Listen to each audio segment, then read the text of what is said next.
Start ಆಗಿದೆಯಾ? Okay. Hi, hello, ನಮಸ್ತೆ, welcome back to Ishwar Gowli educational channel. ನಾನು ನಿಮ್ಮ ಈಶ್ವರ್ ಗೌಳಿ. ಸೊ ನಾವು ಆಲ್ರೆಡಿ ಕಳೆದ 5 ಜಿಯೋಗ್ರಫಿ ಕ್ಲಾಸಸ್ನ ಮಾಡಿದ್ವಿ. ಇವತ್ತು 6ನೇ geography classes. So most important geography classes.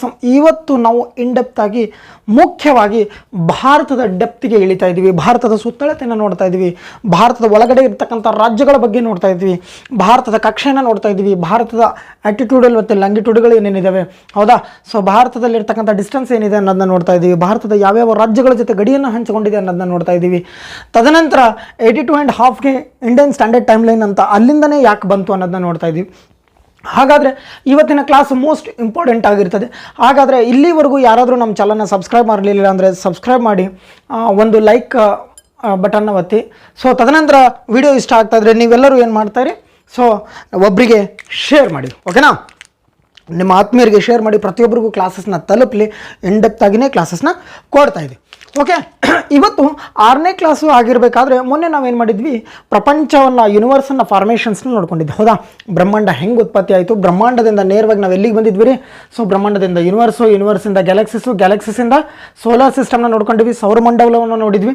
ಈಗ ತದನಂತರ ಆ ಸೌರಮಂಡಲದಲ್ಲೇ ಭೂಮಿಯನ್ನು ನೋಡಿದ್ವಿ, ಭೂಮಿನ ಇನ್ಡೆಪ್ತ್ ಆಗಿ ಗ್ರಹಗಳ ಬಗ್ಗೆ ನೋಡಿದ್ವಿ. ಆ ಗ್ರಹಗಳದ ನಂತರ ಆ ಗ್ರಹಗಳಲ್ಲೇ ಒಂದಾದದ್ದು ನಮ್ಮ ಭಾರತ. ಹಾಗಾದರೆ ಇವತ್ತಿನ ಕ್ಲಾಸಸ್ಸಲ್ಲಿ ಸಂಪೂರ್ಣವಾದ ಭಾರತದ ವಿವರಣೆಯನ್ನು ನೋಡೋಣ. ಸೊ ಹಾಗಾದರೆ ಏನಾಗುತ್ತೆ ಭಾರತ? ಸೊ ನೋಡಿ, ನಿಮಗೆಲ್ಲರಿಗೂ ಗೊತ್ತಿದ್ದಂಗೆ ಭಾರತ ಎಷ್ಟು ವೈವಿಧ್ಯಮತೆಯ ರಾಷ್ಟ್ರ ಅಂದರೆ, ಸೊ ಭಾರತ ಟೋಟಲು ಈ ವರ್ಲ್ಡಲ್ಲೇ, ವಿಶ್ವದಲ್ಲೇ ಅತ್ಯಂತ ಓಲ್ಡೆಸ್ಟ್ ಸಿವಿಲೈಸೇಷನ್, ಅತ್ಯಂತ ಹಳೆಯ ನಾಗರಿಕತೆ ಏನಾದರೂ ಇದ್ದರೆ ಅದು ನಮ್ಮ ಭಾರತೀಯ ನಾಗರಿಕತೆ, ಹೌದಾ? ಸೊ ಇಂಡಸ್ ಸಿವಿಲೈಸೇಷನ್ ಅಂತ ಕರಿತೀವಲ್ಲ. ಸೊ ಹಾಗಾಗಿ ನಮ್ಮ ಭಾರತದ ಈ ಸಿವಿಲೈಸೇಷನು ಅತ್ಯಂತ ಹಳೆಯದದ್ದು. ಈಗ ಭಾರತ, ಸೊ ಟೋಟಲ್ ಆಗಿ ನಾವು ಲ್ಯಾಂಡ್ ಅಂತ ಮೆನ್ಷನ್ ಮಾಡಿದ್ರೆ ಭಾರತ ಸೊ 32 ಲಕ್ಷ, ಹೌದಾ? 32,84,263 ಸ್ಕ್ವಯರ್ ಚದರ್ ಕಿಲೋಮೀಟ್ರಲ್ಲಿದೆ, ಹೌದಾ? ಸ್ಕ್ವೇರ್ ಕಿಲೋಮೀಟರ್ ಅಂತ ಅಂತೀವಿ. ಸೊ ಇಷ್ಟು ದೊಡ್ಡದಾದ ಭಾರತ, ಸೊ ಇಡೀ ವಿಶ್ವದಲ್ಲೇ 7ನೇ ಅತಿ ದೊಡ್ಡ ರಾಷ್ಟ್ರ. ಎಷ್ಟು ರೀ? 7th ಲಾರ್ಜೆಸ್ಟ್ ಕಂಟ್ರಿ, 7ನೇ ದೊಡ್ಡ ರಾಷ್ಟ್ರ ಭಾರತ. ಇಡೀ ವಿಶ್ವದಲ್ಲೇ 7ನೇ ಅತಿ ದೊಡ್ಡ ರಾಷ್ಟ್ರ ಇಡೀ ವಿಶ್ವದಲ್ಲಿ. ಸೊ ಹಾಗಾದರೆ ಈ ಲ್ಯಾಂಡ್ ಮಾಸಲ್ಲಿ ಅಂತ ಬಂದರೆ ಇಡೀ 7 ಖಂಡಗಳಿದಾವಲ್ಲ, ಈ ಪ್ರಪಂಚ ಏನಿದೆಯಲ್ಲ, ಪ್ರಪಂಚದ ಎಲ್ಲ ಲ್ಯಾಂಡ್ ಮಾಸಲ್ಲೂ ಭಾರತದ್ದು 2.4% of total land mass. So ಇಡೀ ಪ್ರಪಂಚದಲ್ಲಿ ಭಾರತದ್ದು 2.4ರಷ್ಟು ಭೂಭಾಗವನ್ನು ಭಾರತ ಹೊಂದಿದೆ. ಅದಲ್ಲದೆ ಕೂಡ ಭಾರತದಲ್ಲಿ 17.4%ನಷ್ಟು ವಿಶ್ವದ ಜನಸಂಖ್ಯೆಯಲ್ಲಿ 17.4%ಅಷ್ಟು ಜನಸಂಖ್ಯೆ ಹೊಂದಿದೆ, ಹೌದಾ? ಜನಸಂಖ್ಯೆ ವಿಶ್ವದಲ್ಲೇ. ಸೊ ವಿಶ್ವದಲ್ಲಿ ಏನಾದರೂ ಒಂದು 600 ಜನ ಅಥವಾ 700 ಜನ ಇದ್ದರೆ ಆ 600 ಜನರಲ್ಲಿ ಒಬ್ಬ ಭಾರತೀಯನಾಗಿರ್ತಾನೆ. ಟೋಟಲ್ 17.4%ನಷ್ಟು ಭಾರತದಲ್ಲಿ ಜನಸಂಖ್ಯೆ ಹೊಂದಿದೆ. ಸೊ ಒಂದು ಕಮೆಂಟ್ ಸೆಕ್ಷನ್ಸಲ್ಲಿ ಹಾಕಿ, ಕರೆಂಟ್ ಅಫೇರ್ಸ್ ಮುಖಾಂತರ ಈಗ ಇತ್ತೀಚೆಗೆ ಬಿಡುಗಡೆ ಆದಂಥ ಭಾರತೀಯ ಜನಸಂಖ್ಯಾ ಪಟ್ಟಿಯ ಪ್ರಕಾರ ಭಾರತದ ಜನಸಂಖ್ಯೆ ಎಷ್ಟಿದೆ ಅನ್ನೋದನ್ನ ಕಮೆಂಟ್ ಸೆಕ್ಷನ್ಸಲ್ಲಿ ಹಾಕಿ. ತದನಂತರ ಭಾರತದ ಜನಸಂಖ್ಯಾ ಪಟ್ಟಿಯನ್ನು ಯಾವ ಒಂದು ಇಲಾಖೆ ರಿಲೀಸ್ ಮಾಡುತ್ತೆ ಅನ್ನೋದನ್ನ ಹಾಕಿ, ಓಕೆನಾ? ಸೊ ಹಾಗಾದರೆ ಇದಿಷ್ಟು ಭಾರತದ ವೈವಿಧ್ಯಮತೆ. ಆದರೆ ಇನ್ನು ಭಾರತ ಬಂದುಬಿಟ್ಟು ಸೊ ನಮ್ಮ ಏಷ್ಯಾ ಖಂಡದಲ್ಲಿ ಬರುತ್ತೆ, ಓಕೆನಾ? ಇವೆಲ್ಲ ಬೇಸಿಕ್ ಸಣ್ಣ ಸಣ್ಣ ಕ್ವಶನ್ಸೇ, ಓಕೆನಾ? ಬಟ್ ಎಲ್ಲನೂ ಗೊತ್ತಿರಲಿ. ಸೊ ಭಾರತ ಬಂದುಬಿಟ್ಟು ಏಷ್ಯಾ ಖಂಡದಲ್ಲಿ ಬರುತ್ತೆ. ಸೊ ಇದು ಇಡೀ ಭೂಮಿಯ ಪೂರ್ವ ದಿಕ್ಕಿಗೆ ಬರುತ್ತೆ. ಇದು ಭೂಮಿ ರೀ, ಇಡೀ ಭೂಮಿ ರೀ. ಈ ಭೂಮಿನ ನಾವೇನು ಮಾಡಿದ್ವಿ, ಈ 2 ಭಾಗಗಳನ್ನಾಗಿ ಮಾಡ್ಕೋತೀವಿ, ಹೌದಾ? ಸೊ ಭಾರತದ 2 ಭಾಗವನ್ನು, ಇದು ಭೂಮಿನ 2 ಭಾಗವಾಗಿ ಮಾಡ್ಕೋತೀವಿ. ಒಂದು ಈ ಕಡೆ ಕೆಳಗಡೆ ಇರ್ತದ್ದು ಸೌತು, ಇನ್ನೊಂದು ನಾರ್ತ್. ಇದು ಗೊತ್ತಾ? ಉತ್ತರ ಮತ್ತು ದಕ್ಷಿಣ ಧ್ರುವ ಅಂತ ಕರಿತೀವಿ. ಭೂಮಿಯ 2 ಮಧ್ಯ ಭಾಗವನ್ನು ಮಾಡೋದೇ ಈಕ್ವಿಟರ್ ಲೈನ್ ಅಂತ ಕರಿತೀವಿ. ಏನಂತೀವಿ ರೀ ಇದನ್ನು? ಈಕ್ವಿಟರ್ ಲೈನ್ ಅಂತ ಕರಿತೀವಿ. ಈಕ್ವಿಟರ್ ಅಂದರೆ ಸಮಭಾಜಕ ವೃತ್ತ ಅಂತ, ಓಕೆನಾ? ಈ ಸಮಭಾಜಕ ವೃತ್ತ ಅಂತ ಕರಿತೀವಿ. ಈ ಸಮಭಾಜಕ ವೃತ್ತ ಸೊ ಭೂಮಿನ 2 ಭಾಗವಾಗಿ ಮಾಡ್ತದೆ. ಉತ್ತರ ಭಾಗದ್ದು, ಸೊ ಉತ್ತರದ ಹೆಮಿಸ್ಪಿಯರ್ ಅಂದರೆ ನಾರ್ದರ್ನ್ ಹೆಮಿಸ್ಪಿಯರ್ ಅಂತ ಕರಿತೀವಿ. ದಕ್ಷಿಣ ಭಾಗದವನ್ನು ನಾವು ಏನಂತ ಕರಿತೀವಿ? ಸೌದರ್ನ್ ಹೆಮಿಸ್ಪಿಯರ್ ಅಂತ ಕರಿತೀವಿ. ಹೆಮಿಸ್ಪಿಯರ್ ಅಂದರೆ ಅರ್ಧಗೋಳ ಅಂತ, ಓಕೆನಾ? ಭೂಮಿ ಒಂದು ಗೋಳಾಕಾರ ಅನ್ನೋದಾದರೆ, ಸೊ ಆ್ಯಕ್ಚುಲಿ ಭೂಮಿ ಗೋಳಾಕಾರದಲ್ಲಿಲ್ಲ. ಈ ಭೂಮಿ ಹೆಂಗದಪ್ಪ ಅಂದರೆ ಜಿಯೋಡ್ ಶೇಪ್ ಅಂತ ಕರಿತೀವಿ. ಅರ್ತ್ ಯಾವ ಶೇಪಲ್ಲಿದೆ ಅಂದರೆ ಜಿಯೋಡ್ ಅಂತ ಮೆನ್ಷನ್ ಮಾಡಿ, ಓಕೆನಾ? ಜಿಯೋಡ್ ಶೇಪಲ್ಲಿದೆ. ಸೊ ಅರ್ಥನ್ನು ನಾವು ಜಿಯೋಡ್ ಶೇಪ್, ಗೋಳಾಕಾರದಲ್ಲಿ, ಹೆಂಗಂದರೆ ಮೇಲ್ಗಡೆ ಚಪ್ಪಟೆ ಹಾಕಿದೆ, 2 ಸೈಡು ಉಬ್ಬಾಕಾರದಲ್ಲಿದೆ. ಹಾಗಾದರೆ ಈ ಜಿಯೋಡ್ ಶೇಪಲ್ಲಿರ್ತಕ್ಕಂಥ ಭೂಮಿನ 2 ಭಾಗವಾಗಿ ಮಾಡೋದು ಈಕ್ವಿಟರ್. ನಿಮ್ಗೊಂದೊಂದು ಕಾಮನ್ ಡೌಟ್ ಬರ್ಬೋದು, ಸರ್ ನಾವು ಈಕ್ವಿಟರ್ನ ಯಾಕೆ ಮೆನ್ಷನ್ ಮಾಡಿದ್ವಿ? ಹೌದಾ, ಈ ಈಕ್ವಿಟರ್ನ ನಾವು 0 ಡಿಗ್ರಿ ಅಂತಲೂ ಕರಿತೀವಿ ಅಥವಾ ಗ್ರೇಟ್ ಸರ್ಕಲ್ ಅಂತಲೂ ಕರಿತೀವಿ. ಓಕೆನಾ? ಹಾಂ, ಈಗ ಈಕ್ವಿಟರ್ನ ನಾವು ಯಾಕೆ ಸರ್ ಈಕ್ವಿಟರೇ ತೊಗೋಬೇಕು, ಭೂಮಿನ ಇಲ್ಲಿಂದ ಮಾಡ್ಬೋದಿತ್ತಲ್ಲ ಅನ್ನೋದಾದರೆ, ಈ ಈಕ್ವಿಟರ್ ಏನಾಗುತ್ತಪ್ಪ ಅಂದರೆ ಭೂಮಿನ ಅಂದಾಜು ಆ್ಯಂಡ್ ಅವರೇಜು ಅಕ್ಯುರೇಟ್ ಆಗಿ ಭೂಮಿನ ಅರ್ಧ ಗೋಳಾಕಾರದಲ್ಲಿ ಶಿಫ್ಟ್ ಮಾಡುತ್ತದೆ. ಅಂದರೆ ಏನಾಗ್ತದೆ, ಅರ್ಧ ಗೋಳಾಕಾರದಲ್ಲಿ ಕಟ್ ಮಾಡುತ್ತದೆ. ಹಾಗಾಗಿ ಅದನ್ನು ಈಕ್ವಿಟರ್ ಅಂತ ಕರಿತೀವಿ, ಕನ್ನಡದಲ್ಲಿ ಸಮಭಾಜಕ ವೃತ್ತ ಅಂತ ಕರಿತೀವಿ. Any doubts? ಓಕೆನಾ? ಸೊ ಇನ್ನು ಈಗ ಭಾರತ ಬರೋದು ಇದು ಈ ಲೈನ್ ಏನಂತ ಇರ್ತೀವಲ್ಲ, ಇದನ್ನು ನಾವೇನಂತೀವಿ, ಇದನ್ನು ನಾವು ಪ್ರೈಮ್ ಮೆರಿಡಿಯನ್ ಅಂತ ಕರಿತೀವಿ. ಏನಂತೀವಿ ರೀ? Prime meridian. ಸೊ ಈ ಪ್ರೈಮ್ ಮೆರಿಡಿಯನ್ ಅಂತ ಕರಿತೀವಿ. ಸೊ ಇವೆರಡೂ ಇಲ್ಲಿ ಕೇಂದ್ರದಲ್ಲಿ ಒಂದು ಪಾಯಿಂಟಿಗೆ ಆಗ್ತದೆ. ಸೊ ಇದರ ಬೇಸ್ ಮೇಲೆ ನಾವು ಟೈಮ್ನ ಮೆನ್ಷನ್ ಮಾಡ್ತೀವಿ. ಪ್ರೈಮ್ ಮೆರಿಡಿಯನ್ ಈ ಥರದ ಲೈನ್ಗಳನ್ನು ನಾವು ಲ್ಯಾಂಗಿಟ್ಯೂಡ್ ಅಂತೀವಿ, ಇದನ್ನು ಲ್ಯಾಟಿಟ್ಯೂಡ್ ಅಂತೀವಿ. ಸೊ ಹೌದಲ್ಲ, ಅದೊಂದು ಕಾನ್ಸೆಪ್ಟ್ ಹೇಳ್ತೀನಿ, ಲ್ಯಾಂಗಿಟ್ಯೂಡು ಲ್ಯಾಟಿಟ್ಯೂಡ್ಗಳು. ಸೊ ಇಲ್ಲಿ ಬರೋದು 0 ಡಿಗ್ರಿ. ಸೊ ಈಗ ಖಂಡಗಳ ವಿಂಗಡಣೆ ಹೆಂಗಾಗುತ್ತಪ್ಪ ಅಂದರೆ ಪ್ರಪಂಚದ ಆಕಾರದಲ್ಲಿ, ಸೊ ಇಲ್ಲೇನಿದೆ ರೀ, ಸೊ ಇಲ್ಲಿ ಯಾವುದಿದೆ, ನಾರ್ದರ್ನ್ ಅಮೆರಿಕಾ. ಸೊ ಇಲ್ಲಿ ಕೆಳಗಡೆ ಬರೋದು ಸೌದರ್ನ್ ಅಮೆರಿಕಾ. ಸೊ ಮ್ಯಾಪ್ ಬಗ್ಗೆ ತಲೆ ಕೆಡಿಸ್ಕೊಬೇಡಿ, ಕಾನ್ಸೆಪ್ಟ್ ಬಗ್ಗೆ ತಲೆ ಕೆಡಿಸ್ಕೊಳ್ಳಿ. ಓಕೆನಾ? ಸೊ ಇಲ್ಲಿ ನಾರ್ದರ್ನ್ ಅಮೆರಿಕಾ, ಕೆಳಗಡೆ ಬರೋದು ಸೌದರ್ನ್ ಅಮೆರಿಕಾ, ಇಲ್ಲಿ ಬರೋದು ಯಾವುದ್ರಿ, ಯುರೋಪ್. ಓಕೆನಾ? ಯುರೋಪ್ ಖಂಡ. ತದನಂತರ ಇಲ್ಲಿ ಸೊ ಆಫ್ರಿಕಾ ಖಂಡ. ಓಕೆನಾ? ಇಲ್ಲಿ ಆಫ್ರಿಕಾ ಖಂಡ. ಈ ಯುರೋಪ್ ಮತ್ತು ಏಷ್ಯಾ ಖಂಡ ಎರಡೂ ಸೇರಿಸಿ ಸೊ ಇಲ್ಲಿ ಏಷ್ಯಾ ಖಂಡ ಇದೆ. ಓಕೆನಾ? ಇದು ಏಷ್ಯಾ ಖಂಡ, ಇದು ಯುರೋಪ್ ಖಂಡ. ಯುರೋಪ್ ಖಂಡ, ಏಷ್ಯಾ ಖಂಡ, ಸೊ ಇದು ಆಫ್ರಿಕಾ ಖಂಡ. ಸೊ ತದನಂತರ ಇದು ಸೌದರ್ನ್ ಅಮೆರಿಕಾ, ಇದು ನಾರ್ದರ್ನ್ ಅಮೆರಿಕಾ. ಓಕೆನಾ? ಸೊ ಇಲ್ಲಿ ಆಫ್ರಿಕಾ ಆಯಿತು, ಯುರೋಪ್ ಆಯಿತು, ಇದು ಏಷ್ಯಾ ಆಯಿತು. ಇನ್ನು ಕೆಳಗಡೆ ಬರೋದು ಅಂಟಾರ್ಟಿಕ್ ಖಂಡ. ಓಕೆನಾ? ಸೊ ಇದು ಅಂಟಾರ್ಟಿಕ್. ಹಾಗಾದರೆ ಎಷ್ಟು ಖಂಡಗಳಿದ್ದಾವೆ ಟೋಟಲು? 1 2 3 4 5 6 ಖಂಡಗಳು. ಓಕೆನಾ? 6 ಖಂಡಗಳಿದಾವೆ. ಓಕೆ. ಸೊ 6 ಖಂಡಗಳಲ್ಲಿ ಸೊ ಇದು ಇದೆ. ಸೊ ಮೇಲ್ಗಡೆ ಆರ್ಕ್ಟಿಕ್ ಸಮುದ್ರ, ಅದು ಆರ್ಕ್ಟಿಕ್ ಭಾಗ ಏನಾಯಿತು? ಓಕೆ. ಈ 6 ಖಂಡಗಳು ಅಂತಂದರೆ ಟೋಟಲಾಗಿ 7 ಖಂಡಗಳು. ಸೊ ಇಲ್ಲಿ ಇನ್ನೊಂದು ಬಿಟ್ಟೆ ಇದು ಆಸ್ಟ್ರೇಲಿಯಾ ಖಂಡ. ಓಕೆನಾ? ಇಲ್ಲಿ ಬರೋದು ಆಸ್ಟ್ರೇಲಿಯಾ. 7 ಖಂಡಗಳಾದವು ರೀ. ಓಕೆನಾ? ಇದು 7 ಖಂಡದ ಲ್ಯಾಂಡ್ ಮಾಸ್ ಅಂತ ಆಯಿತು. ಸೊ ಇವಾಗ ಒಂದು ಬೇಸಿಕ್ ಒಂದು ಸಣ್ಣದಾಗಿ ಕ್ವಶನ್ ಆಗುತ್ತೆ, ಎಷ್ಟೋ ಸಲ ಆಗುತ್ತೆ, ಈಕ್ವಿಟರ್ ಲೈನು ಯಾವ ಖಂಡಗಳ ಮುಖಾಂತರ ಪಾಸ್ ಆಗುತ್ತೆ ಅನ್ನೋದಾದರೆ, ಸೊ 3 ಖಂಡಗಳ ಮುಖ್ಯವಾಗಿ 3 ಖಂಡಗಳ ಮುಖಾಂತರ ಪಾಸ್ ಆಗುತ್ತೆ. ಯಾವುದಾದ್ರಿ? So southern America, next Africa, ತದನಂತರ ಇನ್ನೊಂದು ಆಸ್ಟ್ರೇಲಿಯಾ. ಈ 3 ಖಂಡಗಳ ಮುಖಾಂತರ ಏನಾಗ್ತದೆ, ಸೊ ನಮ್ಮ ಈಕ್ವಿಟರ್ ಪಾಸ್ ಆಗುತ್ತೆ. ಓಕೆನಾ? ಇದು ಬೇಸಿಕ್ ಕ್ವಶನ್. ಹಾಗಾದರೆ ಇಲ್ಲಿ ಬಿಡಿ. ಸೊ ಏಷ್ಯಾ ಖಂಡ ಇಲ್ಲಿದೆಯಾ ಏಷ್ಯಾ ಖಂಡ. ಈ ಏಷ್ಯಾ ಖಂಡದಲ್ಲೇ ಒಂದು ನಮ್ಮ ರಾಷ್ಟ್ರ ಭಾರತ. ಹಾಗಾದರೆ ಭಾರತ ಇಲ್ಲೆಲ್ಲೋ ಬರುತ್ತೆ ಅಂತ ಆಯಿತು. ಹೌದಾ? ಸೊ ಇದನ್ನು ಇಷ್ಟು ಇವಾಗ ಝೂಮ್ ಮಾಡಿ ತೋರಿಸ್ತೀನಿ. ಓಕೆನಾ? ಇದು ಡಿಜಿಟಲ್ ಬೋರ್ಡಲ್ಲ, ಝೂಮ್ ಮಾಡೋಕ್ಕೆ ಹಾಗೆ ಮ್ಯಾಪ್ ಮುಖಾಂತರ ತೋರಿಸ್ತೀನಿ. ಓಕೆನಾ? ಇಲ್ಲಿ ಭಾರತ ಬರುತ್ತೆ. ಈ ಭಾರತದ ಬಗ್ಗೆ ನಾವು ವಿಚಾರ ಮಾಡ್ತಾ ಇದ್ದೀವಿ. ಹೌದಾ? ಇದೆಲ್ಲದ್ರ ಬಗ್ಗೆ ವಿಚಾರ ಮಾಡಿದ್ದೀವ, ಖಂಡಗಳ ಬಗ್ಗೆ ಆಮೇಲೆ ವಿಚಾರ ಮಾಡೋಣ ಮತ್ತೆ. ಓಕೆನಾ? ಕಾನ್ಸೆಪ್ಟಿಗೆ ಅಂತ ಬಂದರೆ ಭೂಮಿಯ ಬಗ್ಗೆ, ಈ ಭಾರತದ ಬಗ್ಗೆ ನೋಡೋಣ. ನೆಕ್ಸ್ಟ್ ಈಗ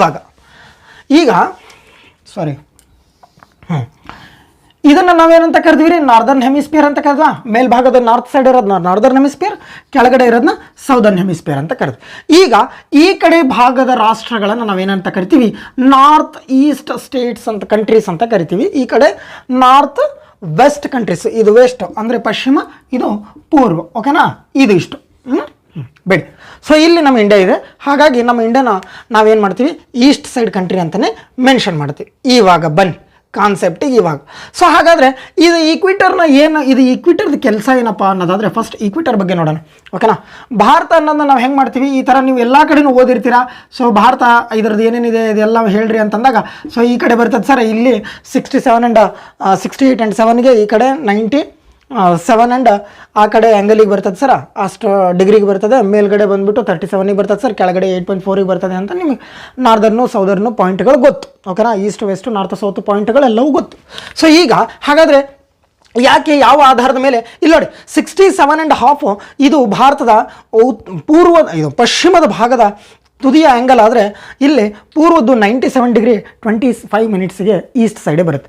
ಯಾಕೆ ಈಸ್ಟ್ ಸೈಡು? ಸೊ ಇನ್ನು ಕೆಳಗಡೆ ನೋಡಿ, ಸೊ 8.4 ನಾರ್ತು, ಇಲ್ಲಿ 37.6, ಹೌದಾ, 37 ಡಿಗ್ರಿ 6 ಮಿನಿಟ್ಸ್ ನಾರ್ತ್ಗೆ ಇದೆ. ಯಾಕಂದರೆ ನೋಡಿ, ಸೊ ಇಲ್ಲಿ ಮೆನ್ಷನ್ ಮಾಡ್ತಿರ್ತಕ್ಕಂಥದ್ದು ಇದು ನಾರ್ತ್ ಸ್ಪಿಯರಲ್ಲೇ ಇದೆ.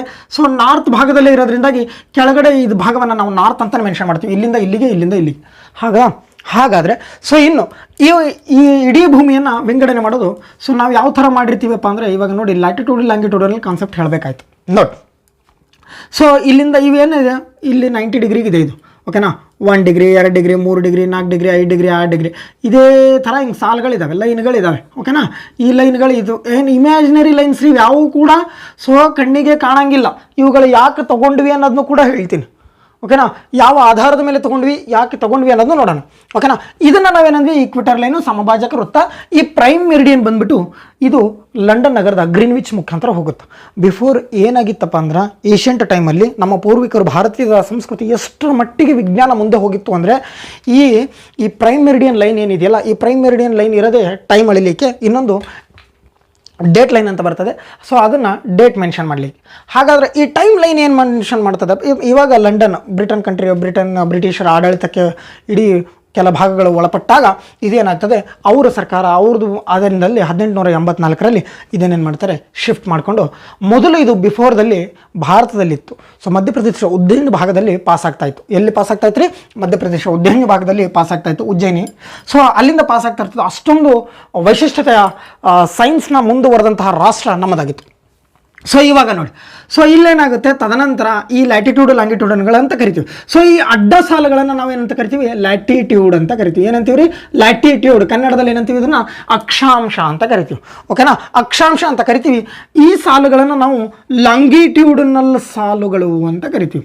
ಈ ಸಾಲುಗಳನ್ನು ನಾವು ಲಾಂಗಿಟ್ಯೂಡನಲ್ ಸಾಲುಗಳು ಅಂತ ಕರಿತೀವಿ. ಸೊ ಇವುಗಳು ಹಿಂಗಿರ್ತವೆ. ಸೊ ಇವುಗಳು ಒಂದಕ್ಕೊಂದು ಜಾಯಿಂಟ್ ಇರ್ತವೆ. ನೆಕ್ಸ್ಟ್ ಇವುಗಳು ಪೋಲ್ ಹತ್ರ ಬಂದು ಮಿಕ್ಸ್ ಆಗ್ತವೆ. ಇನ್ನು ಇವು ಏನಂತ ಕರಿತೀವಲ್ಲ, ಇವುಗಳಿಗೆ ಏನಂತೀವಿ, ಭಾರತದ ಉತ್ತರ ಮತ್ತು ದಕ್ಷಿಣದ ಪಾಯಿಂಟ್ಗಳನ್ನು ಏನಂತೀವಲ್ಲ, ಸೊ ಅವುಗಳು ಇಲ್ಲಿ ಮೆನ್ಷನ್ ಆಗ್ತವೆ. ಈ ಥರ ಭಾರತ ಇಲ್ಲಿದ್ದರೆ, ಸೊ ಇಲ್ಲಿಂದ ಇಲ್ಲಿಗಿದೆ, ಇಲ್ಲಿಂದ ಇಲ್ಲಿಗಿದೆ, ಇಲ್ಲಿಂದ ಇಲ್ಲಿಗೆ. ಹಾಗಾದರೆ ಇವು 67 ಡಿಗ್ರಿ ಇವು ಹೆಂಗೆ ಬಂದವು ಸರ್ ಅಂದರೆ, ಇವೇನಿಲ್ಲ ಸರ, ಇವುಗಳು ಆ್ಯಂಗಲ್ಗಳಂತ ಕರಿತೀವಿ. ಆ್ಯಂಗಲ್ಗಳು, ಇವುಗಳು ಆ್ಯಂಗಲ್ ಆಧಾರದ ಮೇಲೆ, ಕೋನದ ಆಧಾರದ ಮೇಲೆ ಬಂದವು. ಹೆಂಗೆ ಕೋನದ ಆಧಾರದ ಮೇಲೆ ಬರ್ತಾವೆ ಅನ್ನೋದನ್ನ ನೋಡೋಣ.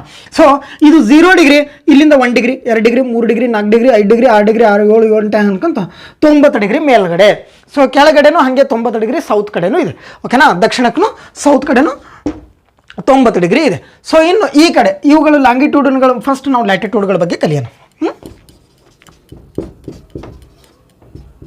ಲ್ಯಾಟಿಟ್ಯೂಡ್ ಇವುಗಳಿಗೆ ಕನ್ನಡದಾಗ ನಾವೇನಂತೀವಿ, ಅಕ್ಷಾಂಶ ಅಂತ ಕರಿತೀವಿ.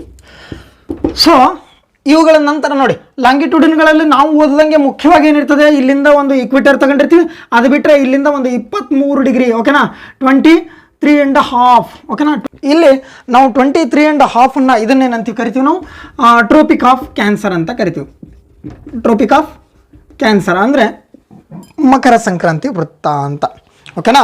ಸೊ ಇನ್ನು ಮೇಲ್ಗಡೆ 66.5ಗೆ ತೊಗೊತೀವಿ, ಅದನ್ನು ನಾವು ಆರ್ಕ್ಟಿಕ್ ವೃತ್ತ ಅಂತ ಕರಿತೀವಿ. ಮೇಲ್ಗಡೆ ಆರ್ಕ್ಟಿಕ್ ಸಮುದ್ರ ಇರೋದ್ರಿಂದ ಆರ್ಕ್ಟಿಕ್ ವೃತ್ತ ಅಂತ ಕರಿತೀವಿ.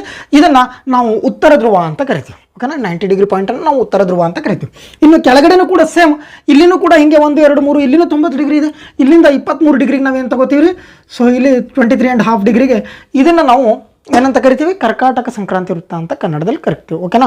ಟ್ರೋಪಿಕ್ ಆಫ್ ಕ್ಯಾಪ್ರಿಕಾರ್ನ್ ಅಂತ. ತದನಂತರ ಇಲ್ಲಿ 66.5ಗೆ ಇರೋದನ್ನ ನಾವೇನಂತ ಕರಿತೀವಿ ರೀ, ಓಕೆನಾ. 66.5ಗೆ ಅಂಟಾರ್ಟಿಕ್ ವೃತ್ತ ಅಂತ ಕರಿತೀವಿ. ತದನಂತರ ಇಲ್ಲಿ ದಕ್ಷಿಣ ಧ್ರುವ ಅಂತ ಕರಿತೀವಿ. ಇಲ್ಲಿವರೆಗೂ ಏನಾದರೂ ಡೌಟ್? ಸೊ ಇವಾಗ ನೋಡಿ, ಓಕೆನಾ. ಇಲ್ಲಿ ಏನು ಬರುತ್ತೆ, ಇಲ್ಲಿ ಭಾರತ ಬರುತ್ತೆ. ಈಗ ಇವುಗಳ ಲ್ಯಾಟಿಟ್ಯೂಡ್ಗಳ ಬಗ್ಗೆ ನೋಡ್ತಾ ಇದ್ದಾಗ, ಲ್ಯಾಟಿಟ್ಯೂಡ್ಗಳು ಒಂದಕ್ಕೊಂದು ಯಾವುದೇ ಕಾರಣಕ್ಕೂ ಟಚ್ ಆಗಲ್ಲ. ಲ್ಯಾಟಿಟ್ಯೂಡ್ಗಳು ಒಂದಕ್ಕೊಂದು ಟಚ್ ಆಗಲ್ಲ. ಇವುಗಳು ಏನಾಗಿರ್ತವೆ ರೀ, ಒಂದಕ್ಕೊಂದು ಪ್ಯಾರಲಲ್ ಆಗಿರ್ತವೆ. ಒಂದಕ್ಕೊಂದು ಹಿಂಗೆ ಉದ್ದ ಹೋಗ್ತಾ ಇದ್ರೆ ಇದು ಇದ್ರ ಮೇಲೆ ಇದು ಇನ್ನೊಂದು ಹಿಂಗೆ ಉದ್ದ ಹೋಗ್ತಾ ಇರ್ತದೆ.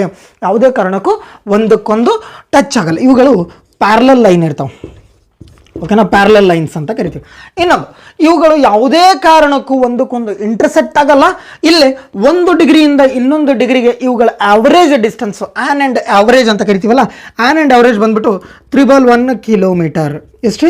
311 111 ಕಿಲೋಮೀಟರ್ ಅಂತ ಕರಿತೀವಿ, ಓಕೆನಾ. ಅವುಗಳಲ್ಲಿ ಈಕ್ವಿಟರ್ ಹತ್ರ ಬಂದಾಗ ನೋಡಿ, ಸೊ ಇಲ್ಲಿ ಈಕ್ವಿಟರ್ ಇಲ್ಲಿಂದ ಈ ಈಕ್ವಿಟರ್ ಏನಿದಿಲ್ಲ, ಇಲ್ಲಿಂದ 1 ಡಿಗ್ರಿಗೆ ಏನು ಆ್ಯಂಗಲಲ್ಲಿ ಈಕ್ವಿಟರ್ ಹತ್ರ ಬಂದು ಸೊ 311.567 ಇರ್ತದೆ. 567 ಕಿಲೋಮೀಟ್ರು. ಇನ್ನು ಮೇಲ್ಗಡೆ ಹೋಗ್ತಾ 110 ಏನಾಗ್ತದೆ, 984 ಆಗುತ್ತೆ. So 984 kilometre.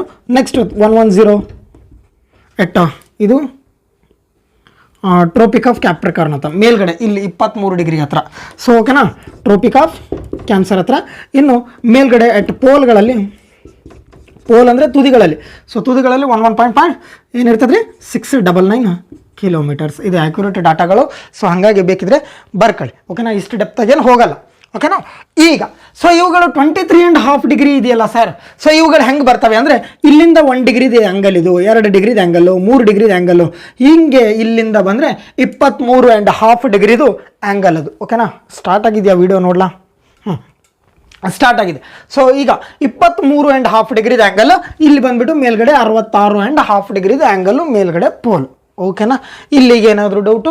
ಸೊ ನೆಕ್ಸ್ಟ್ ಇವಾಗ ನೋಡಿ ಸರ್, ಯಾಕೆ ನಾವು 23 ಡಿಗ್ರಿಗೆ ತೊಗೊಂಡ್ವಿ, ಕೆಳಗಡೆನೂ 23 ಡಿಗ್ರಿಗೆ ತೊಗೊಂಡಿದ್ರೆ ಭಾಳ ಕಡೆ ಇದೊಂದೇ ಮೆನ್ಷನ್ ಮಾಡ್ತಾನೆ, ಬೇರೆದು ಯಾಕೆ ಮೆನ್ಷನ್ ಮಾಡಲ್ಲ ಸರ್? ನಾವು 20 ಡಿಗ್ರಿಗೆ ತೊಗೋಬೋದಿತ್ತಲ್ಲ, 15 ಡಿಗ್ರಿಗೆ ತೊಗೋಬೋದಿತ್ತಲ್ಲ, 90 ಡಿಗ್ರಿವರೆಗೂ ವಿಚಾರ ಇದೆ ಅನ್ನೋದನ್ನೇ 23 ಡಿಗ್ರಿ ಆ್ಯಂಡ್ ಹಾಫ್ಗೆ ಯಾಕೆ ತೊಗೊಂಡ್ವಿ ನಾವು? ಹೌದಲ್ವೇ, 23.5ಗೆ ಯಾಕೆ ತೊಗೊಂಡ್ವಿ? ಸೊ ರೀಸನ್ ಏನಪ್ಪ ಅಂದರೆ, ಸೊ ನೋಡಿ ಸೂರ್ಯ ಇಲ್ಲಿದ್ದಾನೆ, ಭೂಮಿ ಇಲ್ಲಿದೆ ಅಂತ ಅನ್ಕೊಳ್ಳಿ. ಓಕೆನಾ, ಸೂರ್ಯ ಇಲ್ಲಿದ್ದಾನೆ, ಭೂಮಿ ಇಲ್ಲಿದೆ. ಸೊ ಸೂರ್ಯನ ನೇರವಾದ ಕಿರಣಗಳು ಯಾವಾಗಲೂ ಕೂಡ ಏನಾಗ್ತದೆ, ಇಲ್ಲಿಂದ ಈ Tropic of Cancer to Tropic of Capricorn ಮಧ್ಯದಲ್ಲೇ ಇರ್ತದೆ. Tropic of Cancer to Tropic of Capricorn ಮಧ್ಯದಲ್ಲೇ, ಕರ್ಕಾಟಕ ಸಂಕ್ರಾಂತಿ ಮತ್ತು ಮಕರ ಸಂಕ್ರಾಂತಿಯ ವೃತ್ತದ ನಡುವೆ ನೇರವಾಗಿ ಸೂರ್ಯನ ಕಿರಣಗಳು ಬೀಳ್ತವೆ. ಹಾಗಾಗಿನೇ ಇವುಗಳು ಬಹಳ ಪ್ರಾಮುಖ್ಯತೆ ಹೊಂದಿದ್ದು, ಇವುಗಳ ಆಧಾರದ ಮೇಲೆ ನಮಗೆ ಮಳೆ ಸೀಸನ್ಸ್ಗಳು ಮತ್ತು ಬೇಸಿಗೆ ಸೀಸನ್ಸ್ಗಳು, ಸಮ್ಮರ್ಗಳು ಎಲ್ಲವೂ ಇದ್ರ ಮೇಲೆ ಡಿಪೆಂಡ್ ಆಗುತ್ತೆ. ಏನಾಗುತ್ತಪ್ಪ ಅಂದರೆ 22 ಜೂನ್ಗೆ ಸೊ ಈ ಥರ ಅದನ್ನು ಮತ್ತೆ ಹೇಳ್ತೀನಿ. ಓಕೆನಾ, ಸೊ ಇಲ್ಲಿ ನೇರವಾಗಿ ಸೂರ್ಯನ ಕಿರಣಗಳು ಇವುಗಳ ಮಧ್ಯದಲ್ಲೇ ಇರ್ತದೆ. ಸೊ ನೋಡಿ ಫಾರ್ ಎಕ್ಸಾಂಪಲ್, ನೇರವಾಗಿ ಇಲ್ಲಿಂದ ಕಿರಣಗಳು ಇಲ್ಲಿ ಡಿಸೆಂಬರ್ ತಿಂಗಳಲ್ಲಿ ನೇರವಾಗಿ ಇಲ್ಲಿ ಬಿದ್ದರೆ, ಸೊ ನಂತರ ಜೂನ್ ಜುಲೈ ಇಷ್ಟರ ಮಧ್ಯೆ ಇವುಗಳ ಮಧ್ಯದಲ್ಲೇ ಸೂರ್ಯನ ಕಿರಣಗಳು ಇಲ್ಲಿಂದ ಮೇಲ್ಗಡೆ ಹೋಗ್ತದೆ. ಜೂನ್ 22 ಆದಮೇಲೆ ಸೀದಾ ನೇರವಾಗಿ ಸೂರ್ಯನ ಕಿರಣಗಳು ಡೌನಿಗೆ ಕೆಳಗಡೆ ಭಾಗಕ್ಕೆ ಬರ್ತಾ ಹೋಗ್ತದೆ. ಸೊ ಹಾಗಾಗಿನೇ ಇದೇ ಬೇಸ್ ಮೇಲೇ ಸೊ 23.5 ಬಹಳ ಪ್ರಾಮುಖ್ಯತೆಯನ್ನು ಹೊಂದುತ್ತೆ. ಆ ಒಂದು ಕಾರಣದಿಂದಾಗಿ ಇದನ್ನು ನಾವೇನು ಮಾಡ್ತೀವಿ, ಸೊ ಬಹಳ ಪ್ರಾಮುಖ್ಯತೆಯಿಂದ ಇಡ್ತೀವಿ. ಓಕೆನಾ, ಇವಾಗ trophic and cancer, trophic of Capricorn ಬಗ್ಗೆ ಪ್ರಾಮುಖ್ಯತೆ ಗೊತ್ತಾಯಿತು. ತದನಂತರ ಈಗ ಲ್ಯಾಟಿಟ್ಯೂಡ್ಗಳ ಬಗ್ಗೆ ಇಷ್ಟು ಸಾಕು. ಇನ್ನು ಲಾಂಗಿಟ್ಯೂಡ್ಗಳು ಅಂತ ಬಂದಾಗ, ಓಕೆನಾ, ಲಾಂಗಿಟ್ಯೂಡ್ ರೇಖಾಂಶ ಅಂತ ಕರಿತೀವಿ. ಓಕೆನಾ, ರೇಖಾಂಶ ಅಂದರೆ ಯಾವುದ್ರೆ ಈ ಥರದ ಸಾಲುಗಳು, ಪರಸ್ಪರ ಸಾಲುಗಳು, ಇಲ್ಲೇನಿದಾವಲ್ಲ ಈ ಥರದ ಅಡ್ಡ ಸಾಲುಗಳು, ಇವುಗಳು ಏನು ಮಾಡ್ತವೆ, ಉತ್ತರ ಮತ್ತು ದಕ್ಷಿಣ ಧ್ರುವವನ್ನು ಒಂದಕ್ಕೊಂದು ಟಚ್ ಮಾಡ್ತವೆ. ಸೊ ನೋಡಿ ಇಲ್ಲಿಂದ ಇಲ್ಲಿಗೆ ಬರ್ತಕ್ಕಂಥ ಸಾಲು ಇದನ್ನು ಟಚ್ ಮಾಡ್ಕೊಂಡೇ ಬರ್ತಿರ್ತದೆ. ಸೊ ಬರ್ತಾ ಬರ್ತಾ ಅಗಲ ಆಗ್ತದೆ, ಬರ್ತಾ ಬರ್ತಾ ಅಗಲ ಆಗ್ತದೆ, ಮತ್ತೆ ಈ ಕಡೆ ಕೆಳಗಡೆ ತುದಿಗೆ ಬರ್ತಾ ಬರ್ತಾ ಒಂದಕ್ಕೊಂದು ಟಚ್ ಆಗ್ತದೆ. ದೇ ಆರ್ ಇಂಟರ್ಸೆಕ್ಟ್ ಲೈನ್ಸ್ ಅಂತ ಕರಿತೀವಿ, ಒಂದಕ್ಕೊಂದು ಟಚ್ ಆಗ್ತವೆ. ಆದರೆ ಯಾವುದೇ ಕಾರಣಕ್ಕೂ ಲಾಂಗಿಟ್ಯೂಡಿನಲ್ಗಳು ಟಚ್ ಆಗಲ್ಲ, ಅಕ್ಷಾಂಶಗಳಿಗೂ ಯಾವುದೇ ಕಾರಣಕ್ಕೂ ಟಚ್ ಆಗಲ್ಲ, ಆದರೆ ರೇಖಾಂಶಗಳು ಟಚ್ ಆಗ್ತವೆ. ನೆಕ್ಸ್ಟ್ ಸೊ ನೋಡಿ, ಸೊ 1 ಡಿಗ್ರಿಯಿಂದ ಇನ್ನೊಂದು ಡಿಗ್ರಿಗೆ ಇಲ್ಲಿ ಸ್ಟ್ಯಾಂಡರ್ಡ್ ಆಗಿ ಏನೈತ್ರಿ 111 ಕಿಲೋಮೀಟರ್ಸ್. ಇಲ್ಲಿಯೂ ಕೂಡ ಆ್ಯನ್ ಆ್ಯಂಡ್ ಅವರೇಜು 111 ಕಿಲೋಮೀಟರೇ ಇರ್ತದೆ. ಸೊ ಇಲ್ಲಿನೂ ಏನಿರ್ತದೆ, ಆ್ಯನ್ ಆ್ಯಂಡ್ ಅವರೇಜು 111 ಕಿಲೋಮೀಟರ್ ಇರ್ತದೆ. ಆದರೆ ಸೊ ಎಲ್ಲಿ ಇಕ್ವಿಟರ್ ಇರ್ತದೋ ಅಲ್ಲಿ ಜಾಸ್ತಿ ಡಿಸ್ಟೆನ್ಸ್, ನಡುವಿನ ವ್ಯತ್ಯಾಸ ಭಾಳ ಇರ್ತದೆ ಇವುಗಳ ನಡುವೆ. ಓಕೆನಾ, so prime meridian line to so ಈ ಲ್ಯಾಂಗಿಟ್ಯೂಡಿನಲ್ ಲೈನ್ಗಳ ನಡುವೆ ಜಾಸ್ತಿ ಡಿಸ್ಟೆನ್ಸ್ ಇರ್ತದೆ. ಸೊ ಆ್ಯನ್ ಆ್ಯಂಡ್ ಅವರೇಜ್ 111 ಅಂತ ಕರಿತೀವಿ. ಆದರೆ ಹೆಂಗೆ ಮೇಲ್ಗಡೆ ಹೋಗ್ತಾ ಹೋಗ್ತಾ ಈ ಪೋಲ್ಗಳ ಹತ್ರ ಹೋಗ್ತೀವೋ, ಧ್ರುವಗಳ ಹತ್ರ ಹೋಗ್ತೀವೋ, ಹಾಗೆ ಡಿಸ್ಟೆನ್ಸ್ ಕಮ್ಮಿ ಆಗ್ತದೆ. ನೋಡಿ ಇಲ್ಲಿ ಜಾಸ್ತಿ ದೂರ ಇದೆ, ಇಲ್ಲಿ ಜಾಸ್ತಿ ಇದೆ, ಇಲ್ಲಿ ಇಲ್ಲಿ ಇಲ್ಲಿ ಬರ್ತಾ ಬರ್ತಾ ಬರ್ತಾ ಕಡಿಮೆ ಆಗ್ತಾ ಇದೆ. ಸೊ ಎಟ್ ಓಕೆನಾ, ಹಾಗೆ ಅಕಸ್ಮಾತ್ ನಾವು ಏನಾದರೂ 40 ಡಿಗ್ರಿ ಹೋದಾಗ ಅಲ್ಲಿ 85 ಕಿಲೋಮೀಟರ್ ಇರ್ತದೆ. ಸೊ ಇಲ್ಲೇನಿತ್ರಿ 111 ಕಿಲೋಮೀಟರ್ ಇದ್ದರೆ ಇಲ್ಲಿ ಮೇಲೆ ಹೋಗ್ತಾ ಹೋಗ್ತಾ ಹೋಗ್ತಾ 85 ಕಿಲೋಮೀಟರ್ ಆಗ್ತದೆ. ಸೊ ಹಾಗೆ ಅಟ್ ಪೋಲಲ್ಲಿ ಏನಾಗ್ತದೆ ನೋಡಿ, ಪೋಲ್ಗಳಲ್ಲಿ ತುದಿಗಳಲ್ಲಿ ಏನಾಗ್ತದೆ ಡಿಸ್ಟೆನ್ಸು, ತುದಿಗಳಲ್ಲಿ ಏನಿದೆ, ತುದಿಗಳಲ್ಲಿ ಡಿಸ್ಟೆನ್ಸು 0 ಕಿಲೋಮೀಟರ್ ಇರ್ತದೆ. ಯಾಕಂದರೆ ದೇ ಆರ್ ಇಂಟರ್ಸೆಕ್ಟ್, ಅಲ್ಲಿ ಒಂದಕ್ಕೊಂದು ಟಚ್ ಆಗ್ತವೆ. ಆ ಉದ್ದೇಶದಿಂದಾಗಿ ಇಲ್ಲೇನಾಗ್ತದೆ 0 ಡಿಗ್ರಿ ಆಗಿರ್ತದೆ. ಇಲ್ಲಿವರೆಗೂ ಏನಾದರೂ ಡೌಟ್? ಅಕ್ಷಾಂಶ ಮತ್ತು ರೇಖಾಂಶಗಳ ಮಧ್ಯೆ ಏನಾದರೂ ಡೌಟ್? ಲಾಂಗಿಟ್ಯೂಡ್ಗಳು ಲ್ಯಾಟಿಟ್ಯೂಡ್ಗಳ ನಡುವೆ ಏನಾದರೂ ಡೌಟ್? ಓಕೆ, ಏನಾದರೂ ಡೌಟ್ಗಳಿದ್ರೆ ಕಮೆಂಟ್ ಸೆಕ್ಷನ್ಸಲ್ಲಿ ಹಾಕಿ. ಓಕೆನಾ, ಇದನ್ನು ನಾವು prime meridian passes through the ಯಾವುದ್ರ ಮಧ್ಯೆ ಹೋಗ್ತದೆ? ಸೊ ಪ್ರೈಮ್ ಮೆರಿಡಿಯನ್ ಯಾವುದ್ರ ಮುಖಾಂತರ ಹೋಗ್ತದೆ? ನೇರವಾಗಿ ಪ್ರೈಮ್ ಮೆರಿಡಿಯನ್ ಬಂದುಬಿಟ್ಟು ಲಂಡನ್ ನಗರ ಗ್ರೀನ್ವಿಚ್ ಮುಖಾಂತರ ಹೋಗ್ತದೆ ಅಂತ ಅದೊಂದೇ ಮೆನ್ಷನ್ ಮಾಡ್ತಾನೆ. ಓಕೆ, ಸೊ ಯುರೋಪ್ ಖಂಡ ಮತ್ತು ಆಫ್ರಿಕಾ ಖಂಡ ಮತ್ತು ಹೋಗ್ತದೆ. ನೆಕ್ಸ್ಟ್ ಇವಾಗ ಇಲ್ಲಿವರೆಗೂ ಏನಾದರೂ ಡೌಟ್? ಓಕೆ, ಇವಾಗ ಲಾಂಗಿಟ್ಯೂಡ್ಗಳಾಯಿತು, ಲ್ಯಾಟಿಟ್ಯೂಡ್ಗಳಾಯಿತು. ಇನ್ನು ಇವುಗಳ ಈ ಪ್ರೈಮ್ ಮೆರಿಡಿಯನ್ ಆಧಾರದ ಮೇಲೆ ಟೈಮ್ ಲೈನ್ನ ಮೆನ್ಷನ್ ಮಾಡ್ತೀವಿ. ಟೈಮ್ ಅಳಿಯೋದು ಯಾವುದ್ರ ಮೇಲೆ? ಲಾಂಗಿಟ್ಯೂಡ್ ಮತ್ತು ಲ್ಯಾಟಿಟ್ಯೂಡ್ಗಳ ಮೇಲೆ ಆಧಾರದ ಮೇಲೆ ಅಳಿತೀವಿ. ಅದನ್ನು ಮುಂದೆ ಬರ್ತಾ ನೋಡ್ತಾ ಬರೋಣ. ಓಕೆನಾ, ಇಲ್ಲಿವರೆಗೂ ಏನು ಡೌಟ್ ಇಲ್ಲ ತಾನೆ? ಈಗ ನೋಡಿ, ಇವಾಗ ಇಂಡಿಯಾಕ್ಕೆ ಕಂಪೇರ್ ಮಾಡೋಣ ಮೊದಲು. ಹಾಗಾದರೆ ಇಲ್ಲಿ ಲಾಂಗಿಟ್ಯೂಡ್ಗಳು 1 ಡಿಗ್ರಿ ಇತ್ತು, 2 ಡಿಗ್ರಿ ಇತ್ತು, 3 ಡಿಗ್ರಿ ಇತ್ತು. ಹಾಗೆ ಇಂಡಿಯಾ ಬಂದಾಗ ಇಲ್ಲಿ ಬರ್ತದೆ. ಇಂಡಿಯಾದ ಇಲ್ಲಿಂದ ಶುರುವಾಗ ಜರ್ನಿ ಏನಂತೀವಿ ನಾವು 68.7 ಓಕೆನಾ. 67 ಡಿಗ್ರಿ 7 ಮಿನಿಟ್ಸ್ಗೆ ಭಾರತದ ಈ ತುದಿ ಟಚ್ ಆಗುತ್ತೆ. ಐ ಮೀನ್ಸ್ ಇದು ಲಾಂಗಿಟ್ಯೂಡ್ಗಳ ಲಾನ್ಗಳು, ಇವುಗಳು ಲಾಂಗಿಟ್ಯೂಡ್ ಸಾಲುಗಳು. ಇಲ್ಲಿಂದ ಲಾಂಗಿಟ್ಯೂಡ್ಗಳ ಸಾಲುಗಳು, ಅಡ್ಡ ಇರೋದು ಲ್ಯಾಟಿಟ್ಯೂಡ್ಗಳು, ಅಡ್ಡ ಇರೋದು ರೇಖಾಂಶಗಳು, ಉದ್ದ ಇರೋದು ಅಡ್ಡ ಇರೋದು ಅಕ್ಷಾಂಶಗಳು, ಉದ್ದ ಇರೋದು ರೇಖಾಂಶಗಳು. ಸೊ ಈ ಅಡ್ಡ ಸಾಲುಗಳನ್ನು ನಾವು ಲ್ಯಾಟಿಟ್ಯೂಡ್ ಅಂತ ಕರಿತೀವಿ, ಉದ್ದ ಸಾಲುಗಳನ್ನು ರೇಖಾಂಶ ಅಂತ ಕರಿತೀವಿ. ಭಾಳ ಕನ್ಫ್ಯೂಸ್ ಮಾಡ್ಕೋಬೇಡ್ರಿ. ಸೊ ಅಡ್ಡ ಇರೋದು ಅಕ್ಷಾಂಶ, ಈ ಉದ್ದ ಇರೋದು ರೇಖಾಂಶ. ಸೊ ಇಲ್ಲಿ 68.7 ಮಿನಿಟ್ಸ್ ಈಸ್ಟ್ಗೆ ಶುರುವಾಗಿದ್ದು. ಸೊ ಈ ಕಡೆಯಲ್ಲಿ 97.2.5ಗೆ ಈಸ್ಟ್ ಸೈಡ್, ಯಾಕಂದರೆ ಇದು ಈಸ್ಟ್ ಪೂರ್ವ ಸೈಡ. ಸೊ ಹಾಗಾಗಿ ಇದನ್ನು ಈಸ್ಟ್ ಅಂತಲೇ ಮೆನ್ಷನ್ ಮಾಡ್ತೀವಿ. ಇನ್ನು ಭಾರತದ ಮೇಲ್ತುದಿ ಎಲ್ಲಿದೆ ಅಂದರೆ 37 ಡಿಗ್ರಿ 6 ಮಿನಿಟ್ಸ್ಗಿದೆ. ಇಲ್ಲಿ ಭಾರತದ ಈ ಆ್ಯಂಗಲ್ ನೋಡಿ. ಸೊ ಇಲ್ಲಿಂದ ಹಿಂಗೆ ಹೋದಾಗ ಈ ಆ್ಯಂಗಲ್ ಏನು ಬರ್ತದೆ 37 ಡಿಗ್ರಿ 6 ಮಿನಿಟ್ಸ್. ನಾರ್ತಲ್ಲಿದೆಯಾ, ನಾರ್ತ್ ಸೈಡ, ನಾರ್ದರ್ನ್ ಹೆಮಿಸ್ಫಿಯರ್, ಹಾಗಾಗಿ ನಾರ್ತ್ ಅಂತ ಮೆನ್ಷನ್ ಮಾಡ್ತೀವಿ. ಇನ್ನು ಸೌತಲ್ಲಿ ಅಂತ ಬಂದಾಗ ಕೆಳಗಡೆ ಭಾರತದ ಸೌತು ಇಲ್ಲೇ ಕೆಳಗಡೆ ಬರುತ್ತೆ. ಇಲ್ಲಿಂದ ಏನಾಗ್ತದೆ, ಸೊ 1 ಡಿಗ್ರಿ 2 ಡಿಗ್ರಿ 3 ಡಿಗ್ರಿ ಅಂತ ಹೋದಾಗ 8.4 ಡಿಗ್ರಿ ನಾರ್ದರ್ನ್ ಹೆಮಿಸ್ಫಿಯರಲ್ಲೇ ಭಾರತದ ಕೆಳ ತುದಿ ಇದೆ. ಓಕೆನಾ. ಭಾರತದ ತುದಿಗಳ ಬಗ್ಗೆ ಗೊತ್ತಿರಬೇಕು. ಇವಾಗ ಇದರಲ್ಲಿ ಏನಾದರೂ ಡೌಟ್ ಏನಿಲ್ಲ, ಸಣ್ಣ ಸಣ್ಣ ಪಾಯಿಂಟ್ಗಳನ್ನು ವಿಸ್ತಾರವಾಗಿ ನೋಡ್ತಾ ಹೋಗೋಣ. ಓಕೆನಾ. ಇಲ್ಲಿಗೆ ಮುಗೀತು. ಇದು ಭಾರತದ ಆಯಿತು, ಇಷ್ಟಾಯಿತು, ಈಕ್ವಿಟರ್ ಆಯಿತು, ಎಲ್ಲನೂ ಆಯಿತು. ಇನ್ನು ವಿಚಾರ ಮಾಡ್ತಾ ಹೋದಾಗ ಈ ಭಾರತದ ಮ್ಯಾಪಲ್ಲಿ ನೀವು ಏನಾದರೂ ನೋಡಿರ್ಬೋದು. ಭಾರತದ ಮ್ಯಾಪಲ್ಲಿ ಒಂದು ವಿಶೇಷವಾದ ಸಾಲ ಹಾಕಿರ್ತಾನೆ 82.5 ಡಿಗ್ರಿ ಅಂತ. ಓಕೆನಾ. 82.5 ಡಿಗ್ರಿ ಈಸ್ಟ್ ಅಂತಲೇ ಹಾಕಿದ್ದಾನೆ. 82.5 ಡಿಗ್ರಿ ಏನಪ್ಪ ಅಂದರೆ ಇದು ಬಂದುಬಿಟ್ಟು ಇಂಡಿಯನ್ ಸ್ಟ್ಯಾಂಡರ್ಡ್ ಟೈಮ್ ಲೈನ್ ಅಂತ ಕರಿತೀವಿ. ಇದೇನು ರೀ ಇಂಡಿಯನ್ ಸ್ಟ್ಯಾಂಡರ್ಡ್ ಟೈಮ್ ಲೈನ್ ಅಂತ. ಓಕೆನಾ. ISD ಅಂತಲೂ ಕರಿತೀವಿ. IST Indian standard time line ಅಂತ ಕರಿತೀವಿ. ಇದು ಪಾಸಸ್ ಥ್ರೂ ಎಲ್ಲಿಂದ ಹೋಗ್ತದೆ 82.5 ಓಕೆನಾ. 82.5 ಈಸ್ಟಿಂದ ಹೋಗ್ತದೆ. ಇದು ಬಂದುಬಿಟ್ಟು ಮುಖ್ಯವಾಗಿ ಯಾವುದ್ರ ಮುಖಾಂತರ ಪಾಸ್ ಆಗ್ತದೆ? ಸೊ ಉತ್ತರ ಪ್ರದೇಶದ ಮುಖಾಂತರ ಪಾಸ್ ಆಗ್ತದೆ. ಈ ಉತ್ತರ ಪ್ರದೇಶ ಇಲಾಹಾಬಾದ್ ಮಿರ್ಜಾಪುರ ಪೊಸಿಷನಿಂದ ಪಾಸ್ ಆಗ್ತದೆ. ಇದರ ಕೇಂದ್ರ ಕಚೇರಿನೂ ಅಲ್ಲೇ ಇದೆ. ಓಕೆನಾ. ಉತ್ತರ ಪ್ರದೇಶದಲ್ಲಿ ಇದೆ. ಹಾಗಾದರೆ ಇದು ಏನು ಮಾಡ್ತದಪ್ಪ ಅಂದರೆ ಟೈಮ್ನ ಮೆನ್ಷನ್ ಮಾಡ್ತದೆ. ವರ್ಲ್ಡ್ಗೆ ಟೈಮ್ ಕಂಪೇರ್ ಮಾಡೋದು ಯಾವ್ದು ರೀ? International date line. So international time line ಬಂದುಬಿಟ್ಟು ಪ್ರೈಮ್ ಮೆರಿಡಿಯನ್ ಕಂಟ್ರಿ ಕಂಪೇರ್ ಮಾಡ್ತೀವಿ. ಸೊ ಇನ್ನು ಭಾರತಕ್ಕೆ ಅಂತ ಬಂದಾಗ 82.5 ಡಿಗ್ರಿಗೆ ಕಂಪೇರ್ ಮಾಡ್ತೀವಿ. ಯಾಕಪ್ಪ ಅಂದರೆ ಇಡೀ ವಿಶ್ವಕ್ಕೆ ಇದು ಮಧ್ಯಭಾಗದಿಂದ ಪಾಸ್ ಆಗೋದ್ರಿಂದ ಇಂಟರ್ನ್ಯಾಷನಲ್ ಟೈಮ್ ಲೈನು ಅಲ್ಲಿಂದ ಶುರು ಆಗ್ತದೆ. ಗ್ರೀನ್ವಿಚ್ ನಗರ ಲಂಡನ್ದಿಂದ ಪಾಸ್ ಆಗ್ತದೆ.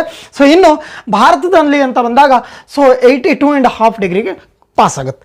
ಇವಾಗ ಇಲ್ಲಿರೋದು ವಿಶೇಷ. ಸೊ ನಾವು ಎಲ್ಲರೂ ಓದ್ತಾ ಬಂದೀವಿ. ಸೊ ಭಾರತ ಏನಾಗಿದೆ ಇಂಟರ್ನ್ಯಾಷನಲ್ ಟೈಮ್ ಲೈನ್ಗಿಂತನೂ 5.5 ಅವರ್ ಮುಂದೆ ಇದೆ ಅಂತ ಓದಿ ಬಂದಿರ್ತೀವಿ. ಓಕೆನಾ. 5 hours 30 minutes ಮುಂದೆ ಇದೆ. ಸೊ ನಮ್ಮ ಗಡಿಯಾರ ಏನಿದೆ 5 hours 30 minutes ಮುಂದೆ ಇದೆ ಅಂತ ಕರೆದ್ವಿ. ಇನ್ನೊಂದು ಸೊ ವಿಚಾರ ಮಾಡುವಂಥದ್ದು, ಸರ್ ನಾವು 82.5ಗೆ ಯಾಕೆ ತೊಗೊಂಡ್ವಿ? 82.5ಗೆ ಯಾಕೆ ತೊಗೊಂಡ್ವಿ? ಬೇರೆ ಕಡೆ ತೊಗೋಬೋದಿತ್ತಲ್ಲ. ಇಲ್ಲಿ 37 ಮಗಲಿಂದ ಹೋಗಿತ್ತಲ್ಲ, ಸಾರಿ ಇಲ್ಲಿ 68ಕ್ಕೆ ಬಂದಿತ್ತಾ, ಇಲ್ಲಿ 70ಕ್ಕೆ ತೊಗೋಬೋದಿತ್ತು. ಭಾರತದ ಮಧ್ಯಭಾಗದಿಂದ ಇಲ್ಲಿಂದ ತೊಗೋಬೋದಿತ್ತು. ಫಾರ್ ಎಕ್ಸಾಂಪಲ್ 70-75ಕ್ಕೆ, ಹೌದಾ? ಸೊ ಈ ಮ್ಯಾಪಿನ ಮುಖಾಂತರ ಇಲ್ಲಿಗೆ ತೊಗೋಬೋದಿತ್ತು, ಇಲ್ಲಿ ತೊಗೋಬೋದಿತ್ತು. 82.5ಗೆ ತೊಗೊಂಡ್ರಲ್ಲ ಸರ ಏನೋ ಹಿರಿಯರು ಮಾಡ್ಯಾರ ಬಿಡ್ರಿ, ಹೋಗಲಿ, ದೊಡ್ಡವ್ರು ಮಾಡಿದ್ದಕ್ಕೆ ಯಾಕೆ ಅಡ್ಡ ಹಾಕಬೇಕಂತ ಇಲ್ಲ. ಸೊ ಅದಕ್ಕೂ ಒಂದು ಸ್ಟ್ಯಾಂಡರ್ಡ್ ರೀಸನ್ ಇದೆ ನೋಡಿ. ನಾನು ಏನು ಹೇಳ್ತಾ ಇದ್ದೀನಿ, ಸೊ ವಿಶ್ವಕ್ಕೆ ಮಧ್ಯಭಾಗದಿಂದ ಟೈಮ್ ಮೆರಿಡಿಯನ್ ಆಗೋದು ಪ್ರೈಮ್ ಮೆರಿಡಿಯನ್ ಮುಖಾಂತರ. ಭಾರತದ ಮಧ್ಯಭಾಗ ಅಂತ ಬಂದರೆ 82.5. ಹೆಂಗಪ್ಪ ಅಂದರೆ ನೋಡಿ, so an and average distance ಎಷ್ಟಿದೆ ರೀ? ಇಲ್ಲಿ 68.7 ಇದೆ. ಸೊ ಆ ಕಡೆ ಸೊ 97.25 ಇದೆ. ಓಕೆನಾ. ಸೊ ಇವುಗಳ ಮಧ್ಯಭಾಗ, ಸೊ ಇವುಗಳಲ್ಲಿ ಇದನ್ನು ಕರೆದ್ರೆ ಆ್ಯನ್ ಆ್ಯಂಡ್ ಅವರೇಜ್ 30 minutes ಆಗ್ತದೆ, 30 ಡಿಗ್ರಿ ಆಗ್ತದೆ. 30 ಡಿಗ್ರಿನ 2 ಭಾಗವನ್ನು ಮಾಡಿದ್ರೆ 15 ಡಿಗ್ರಿ ಆಗ್ತದೆ. ಸೊ ಈ 15 68ರಲ್ಲಿ 15 ಸೇರಿಸಿದ್ರೆ 82ರ ಆಸ್ಪಾಸ್ ಬರ್ತದೆ. ಈ ಕಡೆ 97ರಲ್ಲಿ 15 ಡಿಗ್ರಿನ ಕಳೆದ್ರೆ 82ರ ಆಸ್ಪಾಸ್ ಬರ್ತದೆ. ಹಾಗಾಗಿನೇ ಇದನ್ನು ಆ್ಯನ್ ಆ್ಯಂಡ್ ಅವರೇಜಲ್ಲಿ ಸೊ ಅಕ್ಯುರೇಟಾಗಿ ಭಾರತದ ಮಧ್ಯಭಾಗದಿಂದ ಟೈಮ್ ಮೆನ್ಷನ್ ಮಾಡೋಕ್ಕೋಸ್ಕರ 82.5 ಡಿಗ್ರಿಗೆ ತಗೊಂಡಿದ್ದಾರೆ. ಏನಾದರೂ ಡೌಟ್? ಓಕೆ, ಡೌಟ್ಸ್ ಇದ್ದರೆ ಕಮೆಂಟ್ ಸೆಕ್ಷನ್ಸಲ್ಲಿ ಹಾಕಿ. ಸ್ಪೀಡ್ ಹೇಳ್ತಿದ್ದೀನಿ ಅನ್ನೋದಾದರೆ ಹೇಳಿ. ಓಕೆನಾ. ಇದು ಭಾಳ ಬೇಸಿಕ್ ಆಗಿರೋದು, ಎಲ್ಲದನ್ನೂ ಗೊತ್ತಿರೋದೆ, ಬಟ್ ಭಾಳ ಕನ್ಫ್ಯೂಸ್ ಆಗುವಂಥ ಟಾಪಿಕ್ಗಳು. ಓಕೆ, ಇವಾಗ ಇಂಟರ್ನ್ಯಾಷನಲ್ ಟೈಮ್ ಲೈನ್ ಅಂತ ಬರೋದು. ಓಕೆ, ಇಂಟರ್ನ್ಯಾಷನಲ್ ಟೈಮ್ ಬಂದುಬಿಟ್ಟು ಪ್ರೈಮ್ ಮೆರಿಡಿಯನಲ್ಲಿ. ಸೊ ಇನ್ನು ಭಾರತದ ಟೈಮ್ ಮೆರಿಡಿಯನ್ ಬಂದುಬಿಟ್ಟು 82.5 ಡಿಗ್ರಿಗೆ. ಯಾವ ರಾಜ್ಯಗಳ ಮುಖಾಂತರ ಟೈಮ್ ಲೈನ್ ಪಾಸಸ್ ಆಗುತ್ತೆ ಅಂತ ಭಾಳ ಸರಿ ಕ್ವಶನ್ಸ್ ಆಗಿದೆ ನೋಡಿ, ಹೇಳ್ತೀನಿ. So 82.5 degree. ಓಕೆನಾ. 82.5 ಡಿಗ್ರಿ. ಸೊ ಭಾರತದ Indian standard time line passes ಆಗುತ್ತೆ. ಹಾಗಾದರೆ ಯಾವ ರಾಜ್ಯಗಳ ಮುಖಾಂತರ Indian standard time line pass ಆಗುತ್ತೆ ಅಂತ ಕೇಳಿದ್ರೆ 4 ಮುಖ್ಯವಾದ ರಾಜ್ಯಗಳ ಮುಖಾಂತರ ಪಾಸ್ ಆಗುತ್ತೆ. ಓದಿದವರು ಕಮೆಂಟ್ ಸೆಕ್ಷನ್ಸಲ್ಲಿ ಹಾಕಿ ಯಾವುದ್ರ ಮುಖಾಂತರ ಪಾಸ್ ಆಗುತ್ತೆ ಅಂತ. ಓಕೆನಾ, ಯಾವ ಯಾವ ರಾಜ್ಯಗಳ ಮುಖಾಂತರ ಪಾಸ್ ಆಗುತ್ತೆ? ಮುಖ್ಯವಾಗಿ 4 ರಾಜ್ಯಗಳು. ಒಂದೇದು ಬಂದ್ಬಿಟ್ಟು ಉತ್ತರ ಪ್ರದೇಶ್, ಕೆಳಗಡೆ ಬಂದ್ಬಿಟ್ಟು ಛತ್ತೀಸ್ಗಢ, ಅದಾದಮೇಲೆ ಒಡಿಶಾ ಟು ನೆಕ್ಸ್ಟ್ ಆಂಧ್ರ ಪ್ರದೇಶ್. ಈ 4 ರಾಜ್ಯಗಳ ಮುಖಾಂತರ ಪಾಸ್ ಆಗುತ್ತೆ. ಯಾವುದು? Indian standard time line. ಇನ್ನು ಇನ್ನೊಂದು ಕಾನ್ಸೆಪ್ಟ್ ಇನ್ನೊಂದು ಬಿಟ್ಟೆ. ಸೊ ಯಾವುದಪ್ಪ ಅಂದರೆ ನೋಡಿ, ಇಲ್ಲಿಂದ ಇಲ್ಲಿಗೆ ಪೂರ್ವದಿಂದ ಪಶ್ಚಿಮಕ್ಕೆ ಭಾರತದ ನಡುವಿನ ವ್ಯತ್ಯಾಸ 2933 ಕಿಲೋಮೀಟರ್ ಇದೆ. ಸೊ ಇನ್ನು ನೆಕ್ಸ್ಟ್ ಉತ್ತರದಿಂದ ದಕ್ಷಿಣಕ್ಕೆ ಭಾರತದ್ದು 3214 ಕಿಲೋಮೀಟರ್ ಇದೆ. ಹೌದಾ? ಸೊ ನೋಡಿ, ಆನ್ ಆ್ಯಂಡ್ ಅವರೇಜು 8 ಡಿಗ್ರಿ ಇದೆ. ಸೊ ಇಲ್ಲಿ 37 ಇದೆ. ಆನ್ ಆ್ಯಂಡ್ ಅವರೇಜ್ ಇದ್ರದ್ದು ಕೂಡ 30 ಡಿಗ್ರಿ ಬರ್ತದೆ, ಇದ್ರದ್ದು ಕೂಡ ಆನ್ ಆ್ಯಂಡ್ ಅವರೇಜ್ 30 ಡಿಗ್ರಿನೇ ಬರ್ತದೆ. ನೆನಪಿದೆಯಾ? Okay. So on and average 30 ಇದೆ ಸರ್, ಇದನ್ನು 30 ಇದೆ, ಇದನ್ನು 30 ಡಿಗ್ರಿ ಇದೆ. ಹಾಗಾದರೆ ಯಾಕೆ ಸರ ಇದರದ್ದು ಡಿಸ್ಟೆನ್ಸ್ ಭಾಳ ಇದೆ, ಇದರದ್ದು ಕಮ್ಮಿ ಇದೆ? ವಿಚಾರ ಮಾಡಿರಿ, ಯಾಕೆ ಇದರದ್ದು ಜಾಸ್ತಿ ಇದೆ, ಯಾಕೆ ಕಮ್ಮಿ ಇದೆ? ಸೊ ಇದರದ್ದು ಕಾನ್ಸೆಪ್ಟ್ ನಾನು ಆಲ್ರೆಡಿ ಹೇಳಿದೆ. ಏನಪ್ಪ ಅಂದರೆ, ಸೊ ಲ್ಯಾಟಿಟ್ಯೂಡ್ಗಳು ಲ್ಯಾಂಗಿಟ್ಯೂಡ್ಗಳು ಮೇಲ್ತುದಿಗೆ ಹೋಗ್ತಾ ಏನಾಗ್ತಾವೆ ರೀ, ನಡುವಿನ ವ್ಯತ್ಯಾಸ ಏನಾಗ್ತದೆ, ಕಡಿಮೆ ಆಗ್ತಾ ಬರ್ತದೆ. ಇವುಗಳದ್ದು ಮಧ್ಯ ನಡುವಿನ ವ್ಯತ್ಯಾಸ ಏನಾಗ್ತದೆ, ಮೇಲಕ್ಕೆ ಹೋದಂಗೆಲ್ಲ ತುದಿಗಳ ನಡುವಿನ ವ್ಯತ್ಯಾಸ ಕಮ್ಮಿ ಆಗುತ್ತೆ. ಹಾಗಾಗಿ ಇಲ್ಲಿ 68 ಇದೆ, ಇಲ್ಲಿ 97 ಇದೆ. ಹೀಗೆ ಮೇಲ್ಗಡೆ ಭಾರತ ಇಲ್ಲಿ ಬರುತ್ತೆ, ಹೀಗೆ ಮೇಲೆ ಹೋಗ್ದಂಗೆಲ್ಲ ಏನಾಗ್ತದೆ, ಡಿಸ್ಟೆನ್ಸ್ ಕಡಿಮೆ ಆಗುತ್ತೆ. ಇವುಗಳ ನಡುವಿನ ವ್ಯತ್ಯಾಸ ಏನಾಗ್ತದೆ, ಕಡಿಮೆ ಆಗುತ್ತೆ. ಇಲ್ಲಿಂದ ಇಲ್ಲಿಗೆ 2933 ಇದೆ. ಸೊ ಆದರೆ ಇಲ್ಲಿಂದ ಇಲ್ಲಿಗೆ ಪ್ಯಾರಲಲ್ ಲೈನ್ಸ್ ಪಾಸಸ್ ಥ್ರೂ ಇಲ್ಲಿಂದ ಹೋಗ್ತದೆ. ಹಾಗಾಗಿ ಇವುಗಳ ನಡುವೆ ಯಾವುದೇ ಕಾರಣಕ್ಕೂ ಡಿಸ್ಟೆನ್ಸು ಕಡಿಮೆ ಆಗಲ್ಲ. ಸೊ ಉತ್ತರದಿಂದ ದಕ್ಷಿಣಕ್ಕೆ ಭಾರತದ ಡಿಸ್ಟೆನ್ಸು 3214 ಕಿಲೋಮೀಟರು, ಪೂರ್ವದಿಂದ ಪಶ್ಚಿಮಕ್ಕೆ 2933 ಕಿಲೋಮೀಟರು. ಓಕೆನಾ? ಇಲ್ಲಿವರೆಗೂ ಓಕೆ. ಇವಾಗ ಟೈಮ್ ಲೈನ್ ಬಗ್ಗೆ ನೋಡ್ತಾ ಇದ್ದೀವಿ. ಈ ಟೈಮ್ ಲೈನ್ ಅಂತ ಬಂದಾಗ ಓಕೆನಾ 82.5ಗೆ ಪಾಸ್ ಆಗುತ್ತೆ. ಇನ್ನು ನಾವು ಓದಿದಂಗೆ ಯಾವಾಗಲೂ ಓದಿರ್ತೀವಿ ಏನ್ರಿ, 5 ಅವರ್ 30 ನಿಮಿಷ ಮುಂದೆ ಇದೆ ಸರ್ ಗಡಿಯಾರ. ಸೊ ನಮ್ಮ ಲಂಡನ್ ನಗರದಕ್ಕಿಂತ ನಮ್ಮ ಇಂಟರ್ನ್ಯಾಷನಲ್ ಟೈಮ್ ಲೈನ್ಗಿಂತಲೂ 5.5 ಅವರ್ ಮುಂದೆ ಇದೆ ಅನ್ನೋದನ್ನ ಓದಿರ್ತೀವಿ. ಹೆಂಗಪ್ಪ ಅನ್ನೋದನ್ನ ಇವಾಗ ನೋಡೋಣ. ಸೊ ನೋಡಿ, ಇದನ್ನು ನಾವು ಟೈಮ್ ಝೋನ್ ಅಂತ ಕರಿತೀವಿ. ಈ ಟೈಮ್ ಝೋನ್ ಹೆಂಗಾಗುತ್ತೆ ಮೆನ್ಷನ್ ಮಾಡ್ತಾರೆ ಸಮಯದ ಆಧಾರದ ಮೇಲೆ. ನೋಡಿ, ಸೊ ಎಷ್ಟು ಮುಂದೆ ಇದೀವ್ರಿ ನಾವು ಇವ್ರಿಗಿಂತನೂ. ಸೊ ಇಲ್ಲಿದೆ ಇಂಟರ್ನ್ಯಾಷನಲ್ ಟೈಮ್ ಲೈನು. ಓಕೆನಾ, ಇದು ಇಲ್ಲಿದೆ, ನಾವು ಭಾರತ ಇಲ್ಲಿದೆ. ಸೊ ಯಾವಾಗಲೂ ಸೂರ್ಯ ಭೂಮಿಗೆ ಯಾವ ಕಡೆ ಹುಡ್ತಾನೆ ರೀ ಸೂರ್ಯ? ಸೊ ಭೂಮಿಗೆ ಸೂರ್ಯ ಪೂರ್ವಕ್ಕೆ ಹುಡ್ತಾನೆ. ಹೌದಾ? ಪೂರ್ವಕ್ಕೆ ಹುಡ್ತಾನೆ ಅಂದರೆ ಮೀನ್ಸ್ ಇಲ್ಲಿ ಪೂರ್ವಕ್ಕೆ ಉದಯ ಆಗುತ್ತೆ, ಇಲ್ಲಿ ಬೆಳಿಗ್ಗೆ ಉದಯ ಆಗುತ್ತೆ ಅಂತ ಅನ್ಕೊಳ್ಳಿ. ಓಕೆನಾ? ಇಲ್ಲೇನಾಗುತ್ತೆ, ಬೆಳಿಗ್ಗೆ 6 ಗಂಟೆಗೆ ಸೂರ್ಯ ಇಲ್ಲಿಗೆ ಉದಯ ಆದರೆ, ಭಾರತದಲ್ಲಿ ಬೆಳಿಗ್ಗೆ 6 ಗಂಟೆ ಉದಯ ಆದರೆ ಅವ್ರ ಕಡೆ ನಮಗಿಂತ 5.5 ಅವರು ಲೇಟಾಗಿ ಹುಡ್ತಾನೆ ಅಂತ ಅರ್ಥ. ಓಕೆನಾ? 5.5 ಅವರ್ ಮುಂದೆ ಇದ್ದೀವಿ ಅಂದರೆ ಅರ್ಥ ಏನು? ಸೊ ನಮಗೆ 6 ಗಂಟೆ ಹುಟ್ಟಿದ್ರೆ ಅವ್ರಿಗೆ ಅದಕ್ಕಿಂತ ಒಂದು 5.5 ಅವರು, ಅವ್ರ ಹತ್ರ 11:15 ಹುಡ್ತಾನೆ. ಸೊ ನಮ್ಗೆ 6 ಗಂಟೆ ಹುಟ್ಟಿದ್ರೆ ಅವ್ರಿಗೆ ಒಂದು ಸ್ವಲ್ಪ ಲೇಟ್ ಮಾಡಿ ಹುಡ್ತಾನೆ. 5.5 ಅವರು ನಮಗಿಂತನೂ ಹಿಂದೆ ಇರ್ತಾರೆ ಅವರು, ಬಟ್ ನಾವು ಅವ್ರಿಗಿಂತನೂ ಮುಂದೆ ಇದ್ದೀವಿ ಸಮಯದ ಆಧಾರದ ಮೇಲೆ. ಓಕೆನಾ? ಸಮಯದ ಆಧಾರದ ಮೇಲೆ ನಾನು ಹೇಳ್ತಾ ಇರೋದು. ಯಾಕಂದರೆ ಬೆಳಕು ಇಲ್ಲಿಂದ ಪಾಸ್ ಆಗ್ತದೆ, ಸೂರ್ಯ ಇಲ್ಲಿಂದ ಹುಟ್ಟಿದ್ರೆ ಇಲ್ಲಿಗೆ ಬರೋಷ್ಟಿಗೆ ಲೇಟ್ ಆಗಿರ್ತದೆ ಅಂತ ಅರ್ಥ, 5.5 ಅವರ್. ಆದರೆ ಯಾವ ಆಧಾರದ ಮೇಲೆ ಮಾಡ್ತೀವಿ ಅನ್ನೋದನ್ನ ನೋಡೋಣ. ಈಗ ನೋಡಿ, ಓಕೆನಾ? ಸೊ ನಾವು ಎಷ್ಟು ಮುಂದೆ ಇದ್ದೀವಿ ರೀ ಅವ್ರಿಗಿಂತನೂ? 82 ಡಿಗ್ರಿ. ಓಕೆನಾ? ನಮ್ಮದು ಇಂಟರ್ನ್ಯಾಷನಲ್ ಟೈಮ್ ಲೈನ್ ಇಲ್ಲಿದೆ, ಭಾರತದ ಟೈಮ್ ಲೈನ್ ಎಲ್ಲಿದೆ? ಇಲ್ಲಿದೆ. ಭಾರತದ ಟೈಮ್ ಲೈನ್ ಬಂದುಬಿಟ್ಟು 82.5 ಡಿಗ್ರಿ, 82.5 ಡಿಗ್ರಿ ನಾವು ಈಸ್ಟಲ್ಲಿದ್ದೀವಿ. ಓಕೆನಾ? ಇವಾಗ ಭಾರತದ ಟೈಮ್ ಲೈನ್ ಇಲ್ಲಿಂದ ಮೆನ್ಷನ್ ಮಾಡ್ತೀವಿ. ನೆಕ್ಸ್ಟ್ ಇವಾಗ ನೋಡಿ, 82.5 ಅಂದರೆ ಎಷ್ಟೇ? ಸೊ ನೋಡಿ, ಇಡೀ ಭೂಮಿ ಹೆಂಗಿದೆ? 360 ಡಿಗ್ರಿನಾ? ಓಕೆನಾ? ಅರ್ಥ 360 ಡಿಗ್ರಿ ಇದೆ. ಸೊ ಇದು ರೊಟೇಟ್ ಆಗಲಿಕ್ಕೆ, ತನ್ನಷ್ಟಕ್ಕೆ ತಾನು ಸುತ್ತಕೊಳ್ಳಿಕ್ಕೆ ಎಷ್ಟು ಅವರ್ ಬೇಕು ರೀ? 24 ಅವರ್ಸ್. ಓಕೆನಾ? 24 ಅವರ್ಸು, 24 1 24 15 15. ಸೊ ಹಾಗಾದರೆ ಒಂದು ಗಂಟೆಗೆ ಭೂಮಿ ಎಷ್ಟು ತಿರುಗುತ್ತೆ ರೀ? So 15 degree ತಿರುಗುತ್ತೆ. 1 ಗಂಟೆಗೆ ಭೂಮಿ ಎಷ್ಟು ತಿರುಗುತ್ತೆ? 15 ಡಿಗ್ರಿ. ಹಾಗಾದರೆ ಈ ಗಂಟೆನ ನಿಮಿಷಕ್ಕೆ ಕನ್ವರ್ಟ್ ಮಾಡೋಣ. 60 ನಿಮಿಷದಲ್ಲಿ ಭೂಮಿ 15 ಡಿಗ್ರಿ ತಿರುಗುತ್ತೆ. ಹಾಗಾದರೆ 1 ಡಿಗ್ರಿ ತಿರುಗಕ್ಕೆ ಭೂಮಿಗೆ ಎಷ್ಟು ನಿಮಿಷ ಬೇಕು? 60 ಡಿವೈಡೆಡ್ ಬೈ 15, 15 1 15 4. ಸೊ ಹಾಗಾದರೆ 1 degree is equal to 4 minutes ಅಂತ ಆಯಿತು. ಓಕೆನಾ? 1 ಡಿಗ್ರಿ ತಿರುಗಕ್ಕೆ ಎಷ್ಟೇ? 4 ನಿಮಿಷ ಬೇಕು. ಓಕೆನಾ? ಇವಾಗ ಬನ್ನಿ. ಸೊ ತದನಂತರ ಈಗ ಇನ್ನೊಂದು ಹಾಫ್ ಇದೆಯಲ್ಲ. ಓಕೆನಾ? 1 ಡಿಗ್ರಿಗೆ 4 ನಿಮಿಷ, ಅರ್ಧ ಡಿಗ್ರಿಗೆ 2 ನಿಮಿಷ. ಓಕೆನಾ? ಇಂಟು ನೆಕ್ಸ್ಟ್ ಅದನ್ನು ಬಿಡಿ. ಸೊ ಇವಾಗ ಎಷ್ಟಾಯಿತು? 4 ಮಿನಿಟ್ಸ್ ಆಯಿತು. 4 ಮಿನಿಟ್ಸು ಪ್ಲಸ್ ಅದೊಂದು ಅದನ್ನು ಹಾಫ್ ಆಮೇಲೆ ಇಡೋಣ. ಇವಾಗ 1 ಡಿಗ್ರಿಗೆ 4 ನಿಮಿಷ ಅಂತಾಯಿತು. ಸೊ ನಾವು ಇವ್ರಿಗಿಂತನೂ ಇಲ್ಲಿ 0 ಇದೆ, zero line prime meridian line ಇದೆ. ಹಾಗಾದರೆ ಇವ್ರಿಗಿಂತ ನಾವು ಎಷ್ಟು ಮುಂದೆ ಇದ್ದೀವಿ? 82 ಡಿಗ್ರಿ ಮುಂದೆ ಇದ್ದೀವಿ. ಹಾಗಾದರೆ ಎಷ್ಟು ನಿಮಿಷ ಮುಂದೆ ಇದ್ದೀವಿ? ಸೊ 82 × 1 ಡಿಗ್ರಿಗೆ 4 ಮಿನಿಟ್ಸ್. ಸೊ ಎಷ್ಟಾಗ್ತದೆ? ಸೊ 4 2 8 32. ಓಕೆನಾ? 328. ಓಕೆನಾ? ನೆಕ್ಸ್ಟ್ ಇವಾಗ ಪ್ಲಸ್ ಇದು ಹಾಫ್ ಒಂದು ಇದೆಯಲ್ಲ, 1 ಡಿಗ್ರಿಗೆ 4 ನಿಮಿಷ, ಹಾಫ್ ಮಿನಿಟ್ಗೆ ಸೊ +2 ಅಂದರೆ 330 ಆಯಿತು. ಈ 330 ಮಿನಿಟ್ಸು ನಾವು ಅವ್ರಿಗಿಂತನೂ ಮುಂಚೆ ಇದ್ದೀವಿ. ಹೌದೋ ಇಲ್ವೋ? ಹೌದೋ ಇಲ್ವೋ? ಕಮೆಂಟ್ ಸೆಕ್ಷನ್ಸಲ್ಲಿ ಹಾಕಿ. ನಾವು ಇವ್ರಿಗಿಂತನೂ 330 ಮಿನಿಟ್ಸು ಮುಂದೆ ಇದ್ದೀವಿ, 330 ನಿಮಿಷಗಳು ಮುಂದೆ ಇದ್ದೀವಿ. ಹಾಗಾದರೆ ಗಂಟೆ ವಿಚಾರಕ್ಕೆ ಬಂದರೆ ಸೊ 330ನ ನಾವು ಗಂಟೆಗೆ ಕನ್ವರ್ಟ್ ಮಾಡಬೇಕಂದ್ರೆ 60ರಿಂದ ಭಾಗ ಮಾಡಿದ್ರೆ ಸೊ ಈ 0 ಹೋಯಿತು, 6 5 30, ಇನ್ನು ಉಳಿದಿದ್ದು 30 ನಿಮಿಷ. ಹಾಗಾಗಿ ನಾವು ಇವ್ರಿಗಿಂತ ಎಷ್ಟು ಮುಂದೆ ಇದ್ದೀವಿ? 5 ಗಂಟೆ 30 ನಿಮಿಷ ಮುಂದೆ ಇದ್ದೀವಿ. ಸೊ ನಮ್ಮ ಟೈಮ್ ಲೈನು 82ಕ್ಕೆ ಹೋಗುತ್ತೆ. ಹಾಗಾಗಿ ಸೊ ನಾವು ಅಲ್ಲಿಂದ ಕಂಪೇರ್ ಮಾಡಿದ್ರೆ ನಾವು ಎಷ್ಟಿದ್ದೀವಿ ರೀ? 5 ಗಂಟೆ 30 ನಿಮಿಷ ಮುಂದೆ ಇದ್ದೀವಿ. ಇದು ಟೈಮ್ ಲೈನ್ ಆಯಿತು. ಓಕೆನಾ? ಇನ್ನೊಂದು ಇಂಟರ್ನ್ಯಾಷನಲ್ ಡೇಟ್ ಲೈನ್ ಅಂತ ಬರ್ತದೆ. ಓಕೆ, ಸೊ ಇದೇ ಪೇಪರ್ ಮುಖಾಂತರ ಹೇಳ ಇಂಟರ್ನ್ಯಾಷನಲ್ ಡೇಟ್ ಲೈನ್ ಅಂತ ಬರ್ತದೆ. So international date line, so ಇದು ಭೂಮಿ ಇಲ್ಲಿ 3D ಇದೆ, ಜಿಯೋಡ್ ಶೇಪಲ್ಲಿ ಇರ್ತದೆ. ಇದು ಫಾರ್ ಎಕ್ಸಾಂಪಲ್ ಇದು ಭೂಮಿಯ ಮ್ಯಾಪ್ ಅಂತ ಅನ್ಕೊಳ್ಳಿ. ಸೊ ಇದು ವರ್ಲ್ಡ್ ಮ್ಯಾಪು. ಸೊ ಇದೇ ವರ್ಲ್ಡ್ ಮ್ಯಾಪ್ ಅಲ್ಲ, ಆದರೂ ಅನ್ಕೊಳ್ಳಿ ಇದು ವರ್ಲ್ಡ್ ಮ್ಯಾಪು. ಸೊ ಇಲ್ಲಿ ಬರೋದು ಪೂರ್ವ, ಇಲ್ಲಿ ಬರೋದು ಪಶ್ಚಿಮ, ಇದು ಬರೋದು ದಕ್ಷಿಣ, ಉತ್ತರ, ಇಲ್ಲಿ ಕೆಳಗಡೆ ಬರೋದು ದಕ್ಷಿಣ. ಇವಾಗ ಏನಾಗುತ್ತೆ? ಸೊ ಈ ಭೂಮಿನ ಗೋಳಾಕಾರದಲ್ಲಿ ಮಾಡಿದ್ರೆ ಹಿಂಗೆ ತಿರುಗುತ್ತೆ,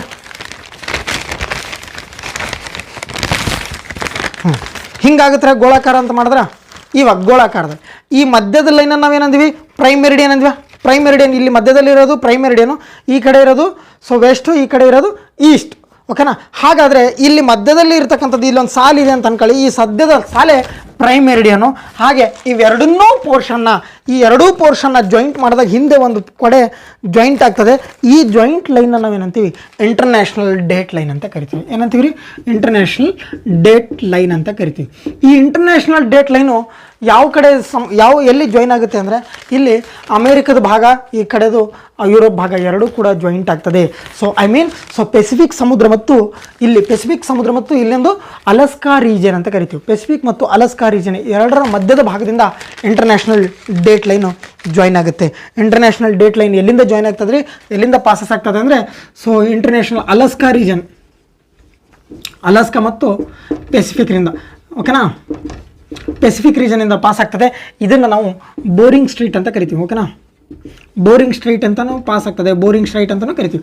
ಸೊ ಬೋರಿಂಗ್ ಸ್ಟ್ರೀಟ್ ಮುಖಾಂತರ ಪಾಸ್ ಆಗ್ತದೆ ಅಂತ ಕರಿತೀವಿ. ಆದರೆ ಇದು ಹೆಂಗಪ್ಪ ಅಂದರೆ ಇದು ಜಿಗ್ಜ್ಯಾಗ್ ಶೇಪಲ್ಲಿದೆ. ಯಾವ ಶೇಪಲ್ಲಿದೆ ರೀ? ಜಿಗ್ಜ್ಯಾಗ್ ಶೇಪಲ್ಲಿ ಐತೆ. ಹಾಗಾದರೆ ಏನು ರೀ ಜಿಗ್ಜ್ಯಾಗ್ ಶೇಪ್ ಅಂದರೆ ಹಿಂಗೆ ಕೊಂಕ್ ಇರ್ತದೆ. ಇದನ್ನ ಜಿಗ್ಜ್ಯಾಗ್ ಶೇಪ್ ಅಂತ ಕರಿತೀವಿ. ಸೊ ಇಲ್ಲೇನಿದೆ? ಸೊ ಜಿಗ್ಜ್ಯಾಗ್ ಶೇಪ್ ಇಲ್ಲಿ ಬರ್ತಾ ಹಿಂಗೆ ಅಡ್ಡ ಇದೆ. ಯಾಕೆ ಅಡ್ಡ ಇದೆ? ಅದು ಬೇಕಲ್ವೇ? ಸುಮ್ಮನೆ ಅಡ್ಡ ಇದೆಯಾ? ಪ್ರೈಮ್ ಮೆರಿಡಿಯನ್ ನೋಡ್ರಿ ಎಷ್ಟು ಉದ್ದ ಸ್ಟ್ರೈಟ್ ಆಗೈತಿ, ಆದರೆ ಇದು ಜಿಗ್ಜ್ಯಾಗ್ ಶೇಪಲ್ಲಿ ಐತೆ. ಯಾಕಪ್ಪ ಅಂತ ಕೇಳಿದ್ರೆ ನೋಡಿ, ಜಿಗ್ಜ್ಯಾಗ್ ಶೇಪಲ್ಲಿ ಇರಲಿಕ್ಕೆ ರೀಸನ್ ಏನಪ್ಪ ಅಂದರೆ ಸೊ ಇಲ್ಲಿ ಇಂಟರ್ನ್ಯಾಷನಲ್ ಹಿಂಗೆ ಭೂಮಿಯ ಹಿಂದ್ಗಡೆ ಭಾಗ ಇದು, ಹೌದಾ? ಇವಾಗ ನೋಡಿ, ಸೊ ಇಲ್ಲಿತ್ತು ಅಲಸ್ಕಾ ರೀಜನು. ಸೊ ಈಗ ಬೋರಿಂಗ್ ಸ್ಟ್ರೇಟ್ ಮುಖಾಂತರ ಹಿಂಗೆ ಎಳಿತಾ ಬರ್ತಾ ಇದ್ದಾರೆ. ಇದನ್ನು ಉದ್ದ ಎಳಿತಿದ್ರು. ಆದರೆ ಈ ಉದ್ದ ಎಳೆಯುವಾಗ ಸಮುದ್ರದ ಮಧ್ಯದಲ್ಲಿ ಒಂದಿಷ್ಟು ಐಸ್ಲ್ಯಾಂಡ್ಗಳಿದ್ದಾವೆ. ಏನಿದಾವೆ ರೀ? ಸಮುದ್ರದ ಮಧ್ಯೆ ಒಂದಿಷ್ಟು ಭಾಗಗಳಿದ್ದಾವೆ. ಆ ಐಸ್ಲ್ಯಾಂಡ್ಗಳ ಮುಖಾಂತರ ಬರುವಾಗ ಏನು ಮಾಡ್ತಾರೆ? ಒಂದೊಂದು ಸರಿ ಇದನ್ನು ಈ ಕಡೆ ಹಾಕ್ತಾರೆ, ಒಂದೊಂದು ಸರಿ ಈ ಕಡೆ ಹಾಕ್ತಾರೆ, ಒಂದೊಂದು ಸರಿ ಈ ಐಸ್ಲ್ಯಾಂಡನ್ನು ಒಂದು ಸರಿ ಈ ಕಡೆ ಟರ್ನ್ ಮಾಡ್ತಾರೆ, ಒಂದು ಸರಿ ಈ ಕಡೆ ಟರ್ನ್ ಮಾಡ್ತಾರೆ. ಹಾಗಾಗಿನೇ ಇದು ಜಿಗ್ಜ್ಯಾಗ್ ಶೇಪಲ್ಲಿದೆ. ಸರ್ ಹಾಗಾದರೆ ಈ ಐಸ್ಲ್ಯಾಂಡ್ಗಳು ಏನೇನಾದರೂ ಯಾವುದಾದ್ರೂ ಉದಾಹರಣೆನಾ? ಓಕೆ, ಬರ್ಕೊಳ್ಳಿ ಬೇಕಿದ್ರೆ. ಪೊಲಿನೇಷ್ಯಾ, ಮೆಲಾನೇಷ್ಯಾ, ಮೈಕ್ರೋನೇಷ್ಯಾ ಇವುಗಳು ಐಸ್ಲ್ಯಾಂಡ್ಗಳು. ಪೊಲಿನೇಷ್ಯಾ, ಮೆಲಾನೇಷ್ಯಾ, ಮೈಕ್ರೋನೇಷ್ಯಾ ಅಂತ. ಮಲೇಷ್ಯಾ ಅಲ್ರಿ, ಮೆಲಾನೇಷ್ಯಾ. ಓಕೆನಾ? ಸೊ ಈ ಐಸ್ಲ್ಯಾಂಡ್ಗಳು ಮುಖಾಂತರ ಬರುವಾಗ ಇವುಗಳು ಪಾಸ್ ಆಗ್ತಾ ಇರ್ತದೆ. ಹಾಗಾಗಿ ಇಂಟರ್ನ್ಯಾಷನಲ್ ಡೇಟ್ ಲೈನ್. ಈ ಇಂಟರ್ನ್ಯಾಷನಲ್ ಡೇಟ್ ಲೈನ್ದು ಇನ್ನೊಂದು ಏನು ವಿಚಿತ್ರ ಗೊತ್ತಾ? ಸೊ ಇದ್ರದ್ದು ಬೆಸ್ಟ್ ಇದು ಇಂಟರ್ನ್ಯಾಷನಲ್ ಡೇಟ್ ಲೈನ್ ಅನ್ಕೊಳ್ಳಿ. ಇವಾಗ ನೋಡಿ, ಸೊ ಇಲ್ಲೇನಿದೆ? ನಾವು ಮುಂದ್ಗಡೆ ಇದೆ. ಇದು ಯಾವ ಸೈಡ್ ರೀ? East side. ಇದು ಯಾವ ಸೈಡ್ ರೀ? West side. ಇಲ್ಲಿ ಸಮಯ ಯಾವಾಗಲೂ ಏನಿರ್ತದೆ? ಮುಂದೆ ಇರ್ತದೆ. ಇವ್ರದ್ದು ಸಮಯ ಯಾವಾಗಲೂ ಏನಾಗಿರ್ತದೆ? ಹಿಂದೆ ಇರ್ತದೆ. ಗೊತ್ತಾಗ್ತಿದೆಯಾ? ಇವ್ರ ಟೈಮ್ ಗಡಿಯಾರ ಈ ಕಡೆಯಿಂದ ಕಂಪೇರ್ ಮಾಡಿದ್ರೆ, ಯಾಕಂದರೆ ಇಲ್ಲಿ ಸಮಯ ಮೇನ್, ಇವ್ರದ್ದು ಇನ್ನೂ ಹಿಂದೆ ಇರ್ತದೆ, ಇವ್ರದ್ದು ಸಮಯ ಮುಂದೆ ಇರ್ತದೆ. ಗಡಿಯಾರದಲ್ಲಿ ಇಲ್ಲಿ 1 ಗಂಟೆ ಆದರೆ ಇಲ್ಲೇನಾಗಿರ್ತದೆ ರೀ? ಇವ್ರಿಗೆ ಇನ್ನೂ 12:30 1 ಗಂಟೆ ಹಿಂದೆನೇ ಇರ್ತಾರೆ. ಅವರು 1 ಗಂಟೆಗಿಂತಲೂ ಮುಂಚೆ ಇರ್ತಾರೆ. ಇಲ್ಲಿ ಸಂಜೆ 5:30 ಆದರೆ ಇಲ್ಲಿ ಮಧ್ಯಾಹ್ನ 1 ಗಂಟೆ ಆಗಿರ್ತದೆ. ಯಾಕಂದರೆ ಅವ್ರು ನಮಗಿಂತನೂ ಹಿಂದೆ ಇದ್ದಾರೆ. ಇಲ್ಲಿ ಮಧ್ಯರಾತ್ರಿ 1 ಗಂಟೆ ಆದರೆ ಅವ್ರಗಡೆ ಹಿಂದ್ಗಡೆ 8:30 ಆಗಿರ್ತದೆ. 5:30 ಅವರ್ ಹಿಂದೆ ಇರ್ತಾರೆ ನಮ್ಮ ಭಾರತಕ್ಕೆ ಕಂಪೇರ್ ಮಾಡಿದ್ರೆ. ಹಾಗಾದರೆ ಈ ಕಡೆ ಇನ್ನೂ ತುದಿಯ ರಾಷ್ಟ್ರಗಳಿಗೆ ಕಂಪೇರ್ ಮಾಡಿದಾಗ ಇನ್ನೂ ಸಂದರ್ಭದಲ್ಲಿ ಅವ್ರು ಹಿಂದೆನೇ ಇರ್ತಾರೆ. ಹಾಗಾದರೆ ನಾವೇನು ಮಾಡ್ತೀವಿ? ಈಸ್ಟ್ದಿಂದ ವೆಸ್ಟ್ ಸೈಡ್. ಓಕೆ, ಸೊ ನಾವು ಈಸ್ಟ್ದಿಂದ ವೆಸ್ಟಿಗೆ ಬರುವಾಗ ಸಮಯ ನಮಗೇನಾಗ್ತದೆ? ಉಳಿತದೆ. ಓಕೆನಾ, ಈಸ್ಟ್ ಟು ಹೆಂಗೆ ನೋಡಿ. ಸೊ ಈಸ್ಟ್ದಿಂದ ನಾವು ವೆಸ್ಟಿಗೆ ಬಂದಾಗ, ಸೊ ಈಸ್ಟ್ದಿಂದ ಫಾರ್ ಎಕ್ಸಾಂಪಲು ಈಸ್ಟ್ ಸೈಡಲ್ಲಿ ನಾವಿದ್ದೀವಿ. ಈಸ್ಟ್ ಸೈಡಲ್ಲಿ ಇವತ್ತು 12ನೇ ತಾರೀಕಿದೆ. ಹಾಗಾದರೆ 12ನೇ ತಾರೀಕು ಮಧ್ಯರಾತ್ರಿ 12 ಗಂಟೆ ಈಗ 1 ಗಂಟೆ ಆಗಿದೆ ಅಂತ ಅನ್ಕೊಳ್ಳಿ. ಈಸ್ಟ್ ಸೈಡು ಮಧ್ಯರಾತ್ರಿ 12 ಗಂಟೆ ಆಗಿದೆ. ಇನ್ನು ವೆಸ್ಟಲ್ಲಿ ಏನಾಗಿರ್ತದೆ ರೀ? ವೆಸ್ಟಲ್ಲಿ ಏನಾಗಿರ್ತದೆ ಭಾರತಕ್ಕೆ ಕಂಪೇರ್ ಮಾಡಿದ್ರೆ ಹೇಳಿ ಬರೀ. ಸೊ ವೆಸ್ಟಲ್ಲಿ ಏನಾಗಿರ್ತದೆ, ಇವ್ರಿಗಿಂತ ನಾವು 5:15 ಹಿಂದೆ ಇರ್ತೀವ. ಸೊ ಇಲ್ಲೇನಾಗಿರ್ತದೆ ಮಧ್ಯರಾತ್ರಿ 12 ಗಂಟೆ, ಇವತ್ತು 10ನೇ ತಾರೀಕಪ್ಪ. ಸೊ ಮಧ್ಯರಾತ್ರಿ 12 ಗಂಟೆ, ಸೊ ಇವತ್ತು 10ನೇ ತಾರೀಕು ಇಲ್ಲಿದ್ದೀವಿ. ಸೊ ಇವ್ರಿಗಿಂತನೂ ಹಿಂದೆ ಇದ್ದೀವಿ, ಇಲ್ಲಿ ಸಮಯ ಹಿಂದೆ ಇರುತ್ತೆ. ಹಾಗಾಗಿ ಇವ್ರ ಹತ್ರ ಇನ್ನೂ 9ನೇ ತಾರೀಕೆ ಚಾಲು ಇರ್ತದೆ. ನೆನಪಿರಲಿ, ಇಲ್ಲಿ 10ನೇ ತಾರೀಕು ಶುರು ಇದ್ದರೆ ಇಲ್ಲಿ 9ನೇ ತಾರೀಕು ಚಾಲು ಇರ್ತದೆ. ಹಾಗಾಗಿನೇ ಈಸ್ಟ್ದಿಂದ ನಾವು ಪೂರ್ವದಿಂದ ಪಶ್ಚಿಮಕ್ಕೆ ಏನಾದರೂ ಇಂಟರ್ನ್ಯಾಷನಲ್ ಡೇಟ್ ಲೈನ್ ಹಿಂಗೆ ಬರೆದಿದ್ದಾರೆ, ಹಿಂಗೆ ಜಂಪ್ ಮಾಡ್ಕೊಂಡು ಈ ಕಡೆ ಇಂಟರ್ನ್ಯಾಷನಲ್ ಡೇಟ್ ಲೈನ್ನ ನಾವು ಸ್ಕಿಪ್ ಮಾಡಿದ್ರೆ ಇಲ್ಲಿಂದ ಇಲ್ಲಿಗೆ ನಮಗೆ 1 ದಿನ ಎಕ್ಸ್ಟ್ರಾ ಸಿಗುತ್ತೆ. ಯಾಕಂದರೆ ಇವ್ರ ಕ್ಯಾಲೆಂಡರ್ದಾಗ ಇನ್ನೂ 10 ಬಂದಿಲ್ಲ, ಯಾಕಂದರೆ ಅವ್ರು ಹಿಂದೆ ಇದ್ದಾರೆ. ಸೊ ನೆಕ್ಸ್ಟ್ ಅದೇ ನಾವು ವೆಸ್ಟಿಂದ ಈಸ್ಟಿಗೆ ಬಂದರೆ 1 ದಿನ ನಾವು ಲಾಸ್ ಮಾಡ್ಕೋತೀವಿ.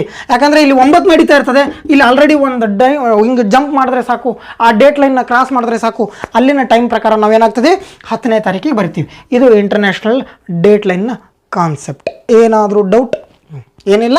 ಓಕೆ, ಅಳಕಿಸಲ್ರಿ, ಒಂದು ಸರಿ ನಾವು ಇಂಡಿಯಾಕ್ಕೆ ಬರೋಣ. ಓಕೆನಾ, ಇದರಲ್ಲಿ ಏನಾದರೂ ಡೌಟ್? ಏನಿಲ್ಲ? Okay. So international date line ಪ್ರಕಾರ ನಾವು ಭಾರತೀಯರು ಎಷ್ಟು ಮುಂದೆ ಇದ್ದೀವಿ? 5.5 ಅವರು ಮುಂದೆ ಇದ್ದೀವಿ. ಯಾಕೆ, ಏನು ಅಂತ ಅಂತಲೂ ಕಂಡ್ವಿ. ಸೊ ಇವಾಗ ಡೇಟ್ ಲೈನ್ನು ಕಂಡ್ವಿ. ಇವಾಗ ಮತ್ತೆ ಇಂಡಿಯಾಕ್ಕೆ ಬರೋಣ. ಹಾಗಾದರೆ ಭಾರತದ ಪೂರ್ವ ಮತ್ತು ಪಶ್ಚಿಮಕ್ಕೆ, ಉತ್ತರದಿಂದ ದಕ್ಷಿಣಕ್ಕೆ ಇರುವ ರಾಜ್ಯಗಳ ತುದಿಗಳ ಭಾಗವನ್ನು ನೋಡೋಣ. ಸೊ ಇನ್ನು ಹಾಗಾದರೆ ಭಾರತಕ್ಕೆ ಬಂದಾಗಲಿಲ್ಲ. ಓಕೆ, ಇಂಡಿಯಾಕ್ಕೆ ನೋಡಿ. ಸೊ ಪೂರ್ವದಿಂದ ಪಶ್ಚಿಮಕ್ಕೆ, ಓಕೆನಾ, ಪೂರ್ವ ಟು ಪಶ್ಚಿಮಕ್ಕೆ ಡಿಸ್ಟೆನ್ಸ್ ಎಷ್ಟಿದೆ? 2933 ಕಿಲೋಮೀಟರು. ಸೊ ನೆಕ್ಸ್ಟ್ ಅದೇ ಉತ್ತರದಿಂದ ದಕ್ಷಿಣಕ್ಕೆ ನೋಡೋದಾದರೆ 3214 ಕಿಲೋಮೀಟರ್ ಡಿಸ್ಟೆನ್ಸ್ನ ನೋಡಿದ್ವಿ. ನೆಕ್ಸ್ಟ್ ಹಾಗಾದರೆ ಪೂರ್ವ ಮತ್ತು ಪಶ್ಚಿಮಕ್ಕೆ, ಓಕೆನಾ, ಪೂರ್ವದಿಂದ ಪಶ್ಚಿಮಕ್ಕೆ, ಪೂರ್ವದ ತುದಿ ಭಾರತದ್ದು ಯಾವ ರಾಜ್ಯ ಅಂತ ಕೇಳಿದ್ರೆ ಪೂರ್ವದ್ದು ಬರೋದು ಅರುಣಾಚಲ್ ಪ್ರದೇಶ. ಓಕೆನಾ, ಅರುಣಾಚಲ್ ಪ್ರದೇಶ ಪೂರ್ವಕ್ಕೆ, ಇನ್ನೊಂದು ಪಶ್ಚಿಮಕ್ಕೆ ಬರೋದು. ಸೊ ಸರ್ ಯಾಕ್ರಿ ಸರ್ ಇಷ್ಟು ಈಸಿ? ಇಲ್ಲ ಸರ್, ಇದು ಈಸಿ ಅನ್ನಿಸ್ತದೆ, ಮೋಸ್ಟ್ ಕನ್ಫ್ಯೂಸಿಂಗ್ ಟಾಪಿಕ್. ಯಾಕಂದರೆ 2015 UPSC ಪ್ರಿಲಿಮ್ಸ್ ಕ್ವಶನ್ ಪೇಪರ್ನ ನೀವು ನೋಡ್ಕೊಂಡು ಬನ್ನಿ, ಅದರಲ್ಲಿ ಇದೇ ಕ್ವಶನ್ ಆಗಿದೆ. ಯಾಕಂದರೆ ಔಟ್ಸ್ಕರ್ಟ್ಸ್ ಆಫ್ ದ ಇಂಡಿಯನ್ ಮ್ಯಾಪಿನ ಮುಖಾಂತರ ಕ್ವಶನ್ಸ್ನ ಅರೈಸ್ ಆಗ್ತದೆ. ಸೊ ಭಾರತದ ಮೇಲ್ಭಾಗದ ಭೂಪಟದ ಮುಖಾಂತರನೂ ಕ್ವಶನ್ಸ್ ಅರೈಸ್ ಆಗ್ತದೆ. ನೋಡಿ, ಭಾರತದ ಪೂರ್ವದ ಭಾಗ ಯಾವುದ್ರೆ? ಸೊ ಇದು ಬಂದ್ಬಿಟ್ಟು ಅರುಣಾಚಲ ಪ್ರದೇಶ ರಾಜ್ಯಕ್ಕೆ ಟಚ್ ಆಗುತ್ತೆ. ಇನ್ನು ಈ ಕಡೆ ಇತ್ತು ಪಶ್ಚಿಮಕ್ಕೆ ಅಂತ ಬಂದರೆ, ಪಶ್ಚಿಮಕ್ಕೆ ಬಂದರೆ ಗುಜರಾತ್ ರಾಜ್ಯ ಟಚ್ ಆಗುತ್ತೆ. ಓಕೆನಾ, ಗುಜರಾತ್ ರಾಜ್ಯ ಟಚ್ ಆಗುತ್ತೆ. ಇನ್ನು ಇಲ್ಲಿ ಪೂರ್ವಕ್ಕೆ ಅರುಣಾಚಲ ಪ್ರದೇಶ, ಆಂಧ್ರ ಪ್ರದೇಶ ಅನ್ಕೋಬೇಡ್ರಿ, ಅರುಣಾಚಲ ಪ್ರದೇಶ. ಇನ್ನು ಪಶ್ಚಿಮಕ್ಕೆ ಬಂದರೆ ಗುಜರಾತ್. ಓಕೆನಾ, ಇನ್ನು ಭಾರತದ ಉತ್ತರಕ್ಕೆ ಬಂದರೆ, ಸೊ ಯಾವುದ್ರಿ? ನಾವು ನೋಡಿ, ಭಾರತದ ಉತ್ತರಕ್ಕೆ ಅಂತ ಬಂದಾಗ ಜಾಸ್ತಿ ಜನ ಕಾಶ್ಮೀರ ಅಂತ ಮೆನ್ಷನ್ ಮಾಡ್ತೀರಾ. ಸಾರಿ ಸರ, ಕಾಶ್ಮೀರ ಅಲ್ಲ. ಭಾರತದ ಉತ್ತರಕ್ಕೆ ಬಂದ್ಬಿಟ್ಟು ಇಂದ್ರಕೋಲ್ ಪಾಯಿಂಟ್ ಏನೋ ಇದೆ, ಆದರೆ ಅದು ಲೇ ಆಫ್ ಲದ್ದಾಖ್. ಈಗ ಪ್ರೆಸೆಂಟ್ ಯೂನಿಯನ್ ಟೆರಿಟರಿಗೆ ಟಚ್ ಆಗುತ್ತೆ ರೀ. ಕಾಶ್ಮೀರ ಭಾಗ ಒಡೆದು ಆಲ್ರೆಡಿ ರಾಜಧಾನಿಗಳು ಬಿಟ್ಟು ಅದು ಕೇಂದ್ರಾಡಳಿತ ಪ್ರದೇಶ ಮಾಡಿದ್ದಾಯಿತು. ಸೊ ಇವಾಗ ಉತ್ತರ ಭಾಗ ಅಂತ ಬರೆದ್ರೆ ಲಡಾಖ್ ರೀಜನಿಗೆ ಟಚ್ ಆಗುತ್ತೆ, ಟಚ್ ಆಗುತ್ತೆ.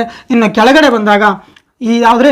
ಸೊ ನಾವು ದಕ್ಷಿಣಕ್ಕೆ ಬಂದಾಗ ತಮಿಳುನಾಡಿನ ಕನ್ಯಾಕುಮಾರಿಗೆ ಟಚ್ ಆಗುತ್ತೆ, ಕನ್ಯಾಕುಮಾರಿ. ಓಕೆನಾ, ಹಾಗಾದರೆ ಇನ್ನು ಭಾರತದ ಎಂಟೈರ್ ಭೂಪಟ ಇನ್ಕ್ಲೂಡ್ ಐಸ್ಲ್ಯಾಂಡು ಅದು ಇದು ಎಲ್ಲ ಸೇರಿಸಿದ್ರೆ ನಮ್ಮ ಅಂಡಮಾನ್ ನಿಕೋಬಾರ್, ಗ್ರೇಟ್ ನಿಕೋಬಾರ್, ಅಂಡಮಾನ್ ಇರ್ತಕ್ಕಂಥದ್ದು ಸೊ ಇಂದಿರಾ ಪಾಯಿಂಟಿಗೆ ಟಚ್ ಆಗುತ್ತೆ. ಹಾಗಾದರೆ ಸೊ ಇವು ರಾಜ್ಯಗಳಾದವು ರೀ ಸರ್, ಅರುಣಾಚಲ ಪ್ರದೇಶ್, ಗುಜರಾತು ಮತ್ತು ಲದ್ದಾಖ್. ಇನ್ನೊಂದು ಕೇಂದ್ರಾಡಳಿತ ಇದನ್ನು ಯಾವುದು? ತಮಿಳ್ನಾಡಿಗೆ. ಉತ್ತರ ಭಾರತದ್ದು, ದಕ್ಷಿಣ ಭಾರತದ್ದು ಎಲ್ಲ ಪಾಯಿಂಟ್ಗಳಾದವು. ಇವಾಗ ಸೊ ಎಕ್ಸಾಮಲ್ಲಿ ಏನು ಕೇಳಿದ್ದ? ಇಷ್ಟು ಕೇಳಿದ್ದ. ನಾನು ನಿಮಗೇನು ಕೇಳ್ತೀನಿ ಗೊತ್ತಾ? ಸೊ ಹಾಗಾದರೆ ಉತ್ತರದ ಪೂರ್ವದ್ದು ಅತ್ಯಂತ ಮೋಸ್ಟ್ ಪಾಯಿಂಟ್ ಯಾವುದು? ಇನ್ನು ಪಶ್ಚಿಮದ ಪಾಯಿಂಟ್ ಯಾವುದು? ಉತ್ತರದ್ದು ಮೋಸ್ಟ್ ಭಾರತದ ತುದಿ ಯಾವುದು ಮತ್ತು ಭಾರತದ ದಕ್ಷಿಣದ ತುದಿ ಯಾವುದು ಅಂತ ಕೇಳ್ತೀನಿ. ಸೊ ಗೊತ್ತಿರೋರು ಕಮೆಂಟ್ ಸೆಕ್ಷನ್ಸಲ್ಲಿ, ಗೊತ್ತಿರದೇ ಇದ್ದವ್ರು ನೋಡಿ, ಅರುಣಾಚಲ ಪ್ರದೇಶದಲ್ಲಿ ಕಿಬಿಥೂ ಅಂತ ಬರ್ತದೆ. ಯಾವುದ್ರಿ? ಕಿಬಿಥೂ ಅಂತ. ಓಕೆನಾ, ಕಿಬಿಥೂ ಪ್ರದೇಶಕ್ಕೆ ಟಚ್ ಆಗುತ್ತೆ. ಇನ್ನು ಪಶ್ಚಿಮಕ್ಕೆ ಅಂತ ಬಂದಾಗ ಗುಜರಾತ್ನ ಕಚ್ ಪ್ರದೇಶ. ಓಕೆನಾ, ಕಚ್ ಪ್ರದೇಶಕ್ಕೆ. ಸೊ ಇನ್ನೊಂದು ಲದ್ದಾಖಲ್ಲಿ ಅಂತ ಬಂದಾಗ ಇಂದ್ರ ಕೋಲ್ ಅಂತ. ಓಕೆನಾ, ಇಂದ್ರ ಕೋಲ್. ಇದು ಬಂದ್ಬಿಟ್ಟು ಸಿಯಾಚಿನ್ ಗ್ಲೇಷಿಯರ್, ಲದ್ದಾಖ್ ರೀಜನ್ನ ಸಿಯಾಚಿನ್ ಗ್ಲೇಷಿಯರ್ ಪಾಯಿಂಟಿಗೆ ಸಂಬಂಧಪಟ್ಟದ್ದು. ಸೊ ಇಲ್ಲಿ ಸಿಯಾಚಿನ್ ಗ್ಲೇಷಿಯರ್ ರೀಜನ್ ಈ ರೀಜನ್ಗೆ ಟಚ್ ಆಗಿದ್ದು. ಸೊ ಇದು ಇಂದಿರಾ ಕೋಲ್. ಇನ್ನೊಂದು ಬಂದ್ಬಿಟ್ಟು ಸೊ ಇದು ಭಾರತದ ಭೂಪಟದ ಲ್ಯಾಂಡ್ ಮಾಸಿಗೆ ಕಂಪೇರ್ ಮಾಡಿದ್ರೆ ಇದನ್ನು ನಾವೇನಂತೀವಿ ರೀ? ಇಲ್ಲಿ ಕನ್ಯಾಕುಮಾರಿ. ಆದರೆ ಅಂಡಮಾನ್ ನಿಕೋಬಾರಿಗೆ ಸಂಬಂಧಪಟ್ಟಂತ ಕೇಳಿದ್ರೆ ಇಲ್ಲಿ ನಮಗೇನಾಗ್ತದೆ? So Indira point. ಓಕೆನಾ, ಇಂದಿರಾ ಪಾಯಿಂಟು 2004 ಸುನಾಮಿಯಲ್ಲಿ ಸಂಪೂರ್ಣವಾಗಿ ಮುಳುಗಿ ಹೋಗಿದೆ. ಓಕೆನಾ, ಇದು ಇಂದಿರಾ ಪಾಯಿಂಟ್. ಈಗ ಬನ್ನಿ ನೆಕ್ಸ್ಟ್ ಇಂದಿರಾ ಪಾಯಿಂಟ್ ಆಯಿತು. ಇಲ್ಲಿವರೆಗೂ ಏನಾದರೂ ಡೌಟು ಏನಿಲ್ವಾ? ನೆಕ್ಸ್ಟ್ ಇವಾಗ ಭಾರತದ ಬಹು ಗಡಿಗಳ ಬಗ್ಗೆ ಹಾಗಾದರೆ ಭಾರತ ಪ್ರಪಂಚದಲ್ಲೇ 7ನೇ ಅತಿ ದೊಡ್ಡ ರಾಷ್ಟ್ರ ಅಂದೆ. ಇವುಗಳನ್ನು ನೆನಪಿಡಬೇಕಾದ್ರೆ ನೋಡಿ, ಸೊ ರುಕ್ಕುಬಾಯಿ ಅಂತ, ಓಕೆನಾ, RCCUBAI, ಓಕೆನಾ, ರುಕ್ಕಾಬಾಯಿ ಅಂತ. ಸೊ ಆರ್ ಅಂದರೆ ರಷ್ಯಾ ಅಂತ ಅರ್ಥ. ಸೊ 2ನೇದು ಬಂದುಬಿಟ್ಟು ಕೆನಡಾ, 3ನೇದು ಬಂದುಬಿಟ್ಟು ಚೀನಾ, 4ನೇದು USA, 5ನೇದು ಬಂದುಬಿಟ್ಟು ಬ್ರೆಜಿಲ್, 6ನೇದು ಬಂದುಬಿಟ್ಟು ಆಸ್ಟ್ರೇಲಿಯಾ, 7ನೇದು ಬಂದುಬಿಟ್ಟು ಇಂಡಿಯಾ. 7 ಭಾರತ ಪ್ರಪಂಚದಲ್ಲೇ 7ನೇ ಅತಿ ದೊಡ್ಡ ರಾಷ್ಟ್ರ. ಏನಾದರೂ ಡೌಟ್ ಏನಿಲ್ವಾ? ಸೊ ನೋಡಿ, ಇನ್ನೊಂದು ಭಾಳ ಜನ ಕನ್ಫ್ಯೂಸ್ ಆಗ್ತಾರೆ. ಚೀನಾ, ಇಲ್ಲಿ 3ನೇದು ಯಾವುದ್ರಿ? ಚೀನಾ, ಇದು ನೆನ್ಪಿಟ್ರಿ, ಕೆನಡಾ ಅಲ್ಲ. 3ನೇದು ಚೀನಾ, 2ನೇದು ಬಂದುಬಿಟ್ಟು ಕೆನಡಾ, ಸೊ 4ನೇದು ಬಂದುಬಿಟ್ಟು USA. ಸೊ ಈ ಗಡಿಯ ವಿಚಾರ ಅಂತ ಬಂದಾಗ ಪ್ರಪಂಚದಲ್ಲಿ ಕೆಲವೊಂದೊಂದು ಕಡೆ ನಿಮಗೆ ಕೆಲವೊಂದೊಂದು ವಿಚಾರಗಳಲ್ಲಿ ಬರೆದಿರ್ತಾರೆ USA 3ನೇ ಅತಿ ದೊಡ್ಡ ರಾಷ್ಟ್ರ ಅಂತ. 3ನೇ ದೊಡ್ಡ ರಾಷ್ಟ್ರ USA ಅಲ್ಲ, ಸೊ 4ನೇ ಅತಿ ದೊಡ್ಡ ರಾಷ್ಟ್ರ. ಯಾಕಪ್ಪ ಅಂದರೆ ಈ ಲ್ಯಾಂಡ್ ಮಾಸ್ ಏನಿರುತ್ತಲ್ಲ, ಈ ಭೂಪ್ರದೇಶ ಏನಿರುತ್ತಲ್ಲ, USAದು ಭೂಪ್ರದೇಶ ಚೀನಾದ ಭೂಪ್ರದೇಶಕ್ಕಿಂತ ಕಮ್ಮಿ ಇದೆ. ಆದರೆ ಈ USA ಏನು ಮಾಡ್ತದೆ, ತಾನು ಗ್ರೇಟ್ ಅನ್ನಿಸ್ಕೊಳ್ಳೋಕ್ಕೋಸ್ಕರ ತನ್ನ ಸಮುದ್ರದ ಕೆಲವೊಂದಿಷ್ಟು ಐಸ್ಲ್ಯಾಂಡ್ ಪ್ರದೇಶಗಳನ್ನು, ಸಮುದ್ರದ ಭಾಗಗಳನ್ನು ಗುರುತಿಸಲಿಕ್ಕೆ ನೋಡ್ತದೆ. ಉದಾಹರಣೆಗೆ ಲೇಕ್ ಸುಪೀರಿಯರ್ ಆಗಿರ್ತಕ್ಕಂಥದ್ದು, ಲೇಕ್ ಓರಿಯೋ ರೀಜನ್ ಆಗಿರ್ಬೋದು, ಲೇಕ್ ಓರಿ ರೀಜನ್ ಆಗಿರ್ಬೋದು. ಈ ಪ್ರದೇಶದ ಈ ರೀಜನ್ಗಳನ್ನು ತೋರಿಸಿದಾಗ ಇದು ಚೀನಾಗಿಂತನೂ USA ದೊಡ್ಡದಾಗ್ತದೆ. ಆದರೆ ಚೀನಾ ಸುಮ್ಮನೆ ಕೂತ್ಕೊತದ, ತನ್ನದು ಕೂಡ ಅದು ಸಮುದ್ರದ ಕೆಲ ಪ್ರದೇಶಗಳನ್ನು 90 ಲೈನ್ಸ್ನ ತೋರಿಸ್ಲಿಕ್ಕೆ ನೋಡ್ತದೆ. ಹಾಗಾದರೆ ಹೆಂಗಿದ್ರೂ ಕೂಡ ಚೀನಾ ಲ್ಯಾಂಡ್ ಮಾಸಲ್ಲೂ ಕೂಡ ದೊಡ್ಡದು. ಸೊ ತದನಂತರ ಐಸ್ಲ್ಯಾಂಡ್ಗಳನ್ನು ಇನ್ಕ್ಲೂಡ್ ಮಾಡಿಕೊಂಡ್ರೆ USಗಿಂತನೂ ದೊಡ್ಡದು. ಹಾಗಾಗಿ ಚೀನಾ 3ನೇ ಅತಿ ದೊಡ್ಡ ರಾಷ್ಟ್ರ. ಓಕೆನಾ, ಸೊ 7ನೇದು ಭಾರತ ಅತಿ ದೊಡ್ಡ ರಾಷ್ಟ್ರ. ಇನ್ನು ಭೂಪಟಕ್ಕೆ ಸಂಬಂಧಪಟ್ಟಂಗೆ ಏನಾದರೂ ವಿಚಾರಣೆ ಮಾಡೋದಾದರೆ ಗಡಿಯ ಮುಖಾಂತರ ವಿಚಾರಣೆ ಮಾಡಬೇಕು. ಭಾರತ ಯಾವ್ಯಾವ ಗಡಿಗಳನ್ನು ಹಂಚಿಕೊಂಡಿದೆ, ಯಾವ್ಯಾವ ಗಡಿಗಳ ಜೊತೆ ಎಷ್ಟೆಷ್ಟನ್ನು ಹಂಚಿಕೊಂಡಿದೆ, ಭಾರತದ ಕೋಸ್ಟಲ್ ಲೈನ್ಸ್ಗಳು ಇದ್ರದ್ದು ಎಷ್ಟು 6100, ಟೋಟಲ್ ಇನ್ಕ್ಲೂಡ್ ಅಂಡಮಾನ್ ನಿಕೋಬಾರ್ಗಳನ್ನು ಹಂಚಿಕೊಂಡು ಎಷ್ಟಿದೆ 7516.6 ಕಿಲೋಮೀಟರ್. ಸೊ ಇದೆಲ್ಲ ವಿಚಾರ ಮಾಡೋಣ. ಸೊ ಇನ್ನು ಲ್ಯಾಂಡ್ ಮಾಸ್ ಬೌಂಡ್ರಿಗಳನ್ನು ಎಷ್ಟು ಹಂಚಿಕೊಂಡಿದೆ, ಯಾವ್ಯಾವ ರಾಜ್ಯಗಳ ಜೊತೆ ಏನೇನು ಡಿಸ್ಪ್ಯೂಟ್ಗಳಿದ್ದಾವೆ, ಅಂದರೆ ವಿಚಾರ ಇನ್ನೂಗಳಿದ್ದಾವೆ. ಸೊ ಆ್ಯಕ್ಚುಲಿ ನೀವು ನೋಡ್ತಿದ್ದೀರಲ್ಲ ಭಾರತದ ಮ್ಯಾಪು ಈ ಥರ ಇಲ್ಲ ರೀ. ಭಾರತದ ಮ್ಯಾಪೇ ಒಂಥರ ಹಿಂಗೆ ಆಗಿಬಿಟ್ಟಿದೆ. ಮೇಲ್ಗಡೆ ಭಾಗ ಏನಾಗಿದೆ, ಭಾರತದ ಮೇಲ್ಗಡೆ ಭಾಗ ಈ ಭಾಗ ಹೆಂಗಾಗಿದೆ ಅಂದರೆ ಹಿಂಗಾಗಿದೆ. ಸೊ ನಾವು ಇಳಿಸುವಾಗ ಹಿಂಗೆ ಇಳಿಸ್ತೀವಿ, ಆದರೆ ಭಾರತದ ಮೇಲ್ಭಾಗ ಹಿಂಗೆ ಹೋಗಿಬಿಟ್ಟಿದೆ. ಯಾಕಂದರೆ ಇಲ್ಲಿ ಕಾಶ್ಮೀರದಲ್ಲಿ ಯಾರು ಹೋಗಿದ್ದಾರೆ, ಆಲ್ರೆಡಿ ಪಾಕಿಸ್ತಾನ ಕಬ್ಜಾ ಮಾಡಿಬಿಟ್ಟಿದೆ. ಈ ಕಡೆ ಭಾಗದಲ್ಲಿ ಆಲ್ರೆಡಿ ಚೀನಾ ಆಡಳಿತ ನಡೆಸ್ತಾ ಇದೆ.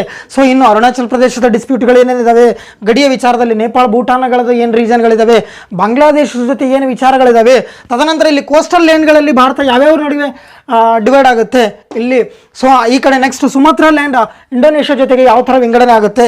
ಇಲ್ಲಿ ಕೆಳಗಡೆ ಅಂತ ಬಂದಾಗ 10 ಡಿಗ್ರಿ ಚಲನಸಲ್ಲಿ ಏನಾಗುತ್ತೆ, 9 ಡಿಗ್ರಿ ಚಲನಸಲ್ಲಿ ಏನಾಗುತ್ತೆ, ಮಾಲ್ಡೀವ್ಸ್ ಜೊತೆ ಏನಂತ ವಿವಾದ ಇದೆ.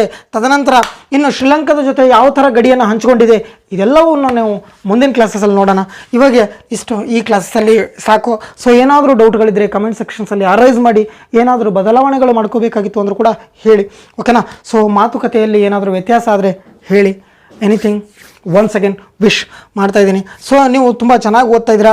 ನನಗೆ ಒಂದು ವಿದ್ಯಾರ್ಥಿ ಕಮೆಂಟ್ ಮಾಡಿದ್ದ. ಸೊ ನಾನು ಅವನಿಗೆ ಏನು ಹೇಳಬೇಕು ಅನ್ನೋದು ಗೊತ್ತಾಗ್ತಿಲ್ಲ. ಸೊ ಹಾಗಾಗಿ ಪ್ರತಿಯೊಬ್ಬರಿಗೂ ನಾನು ಒಂದೇ ಹೇಳ್ತೀನಿ, ಸೊ ಕಾಂಪಿಟೇಟಿವ್ ಫೀಲ್ಡು ನೀವು ಅನ್ಕೊಂಡಷ್ಟು ಈಸಿ ಇಲ್ಲ. ಎಷ್ಟೇ ಓದಿದ್ರೂ ಭಾಳ ಕಷ್ಟ, ಬೇಸಿಕ್ ಅನ್ನಿಸ್ತದೆ, ತಿಳ್ಕೊಳ್ಳೇಬೇಕು. ಹಾಗಾದರೆ ಸೊ ನೋಡಿ, ನಾನು ಒಂದು ಹೇಳೋಕ್ಕೆ ಇಷ್ಟಪಡ್ತೀನಿ, ಕಾಂಪಿಟೇಟಿವ್ ಫೀಲ್ಡ್ ಕಷ್ಟ ಇದೆ ಸರ್, ಇಲ್ಲಿ ಚೀಟಿಂಗ್ ನಡೀತಾ ಇದೆ. ಸೊ ಎಷ್ಟು ಓದಿದ್ರು ಒಂದೊಂದು ಸಾರಿ ಬೇರೆ ಔಟ್ ಆಫ್ ಸಿಲೆಬಸ್ ಬರುತ್ತೆ ಅನ್ನೋದಾದರೆ, ನೀವು ವಿಚಾರ ಮಾಡೋದಾದರೆ ತಲೆ ಕೆಡಿಸ್ಕೊಬೇಡಿ. ನಾನು ಒಂದೇ ಹೇಳಿದ್ದೀನಿ, ಓದಿಗೋಸ್ಕರ ನೀವು ದೃಢವಾಗಿ ನಿಂತರೆ ಓದೋದನ್ನ ಮಾಡಿ. ಸೊ ಓದಿಗೋಸ್ಕರ ದೃಢವಾಗಿದ್ದರೆ ಓದೋದನ್ನ ಮಾಡಿ, ಇಲ್ಲ ಅಂದರೆ ಓದನ್ನು ಬಿಟ್ಟು ಬೇಕಾದೆಲ್ಲನೂ ಮಾಡಿ. ಓಕೆನಾ, ಓದಿನಗೋಸ್ಕರ ಏನಾದರೂ ಮಾಡಿ, ಇಲ್ಲ ಓದೋದನ್ನ ಬಿಟ್ಬಿಡಿ. ಎಲ್ಲವನ್ನು ಬಿಟ್ಟು ಓದೋದನ್ನ ಮಾಡಿ, ಇಲ್ಲ ಓದೋದನ್ನ ಬಿಟ್ಬಿಡಿ. ಯಾಕಂದರೆ ಕಾಂಪಿಟೇಟಿವ್ ಇದೆ, ರಿಸ್ಕ್ ಇದೆ, ಒಂದು ಸ್ವಲ್ಪ ಕಷ್ಟನೂ ಇದೆ. ಬೇಸಿಕ್ಕಾಗಿ ಪ್ರತಿಯೊಂದನ್ನು ತಿಳ್ಕೊಳ್ಳಿ. ಓಕೆನಾ, ಶಾರ್ಟ್ ಟೈಮ್ ಇದೆ, ರೆಗ್ಯುಲರಾಗಿ ಕ್ಲಾಸಸ್ನ ನೋಡಿ. Okay, anyway thank you. Jai Hind.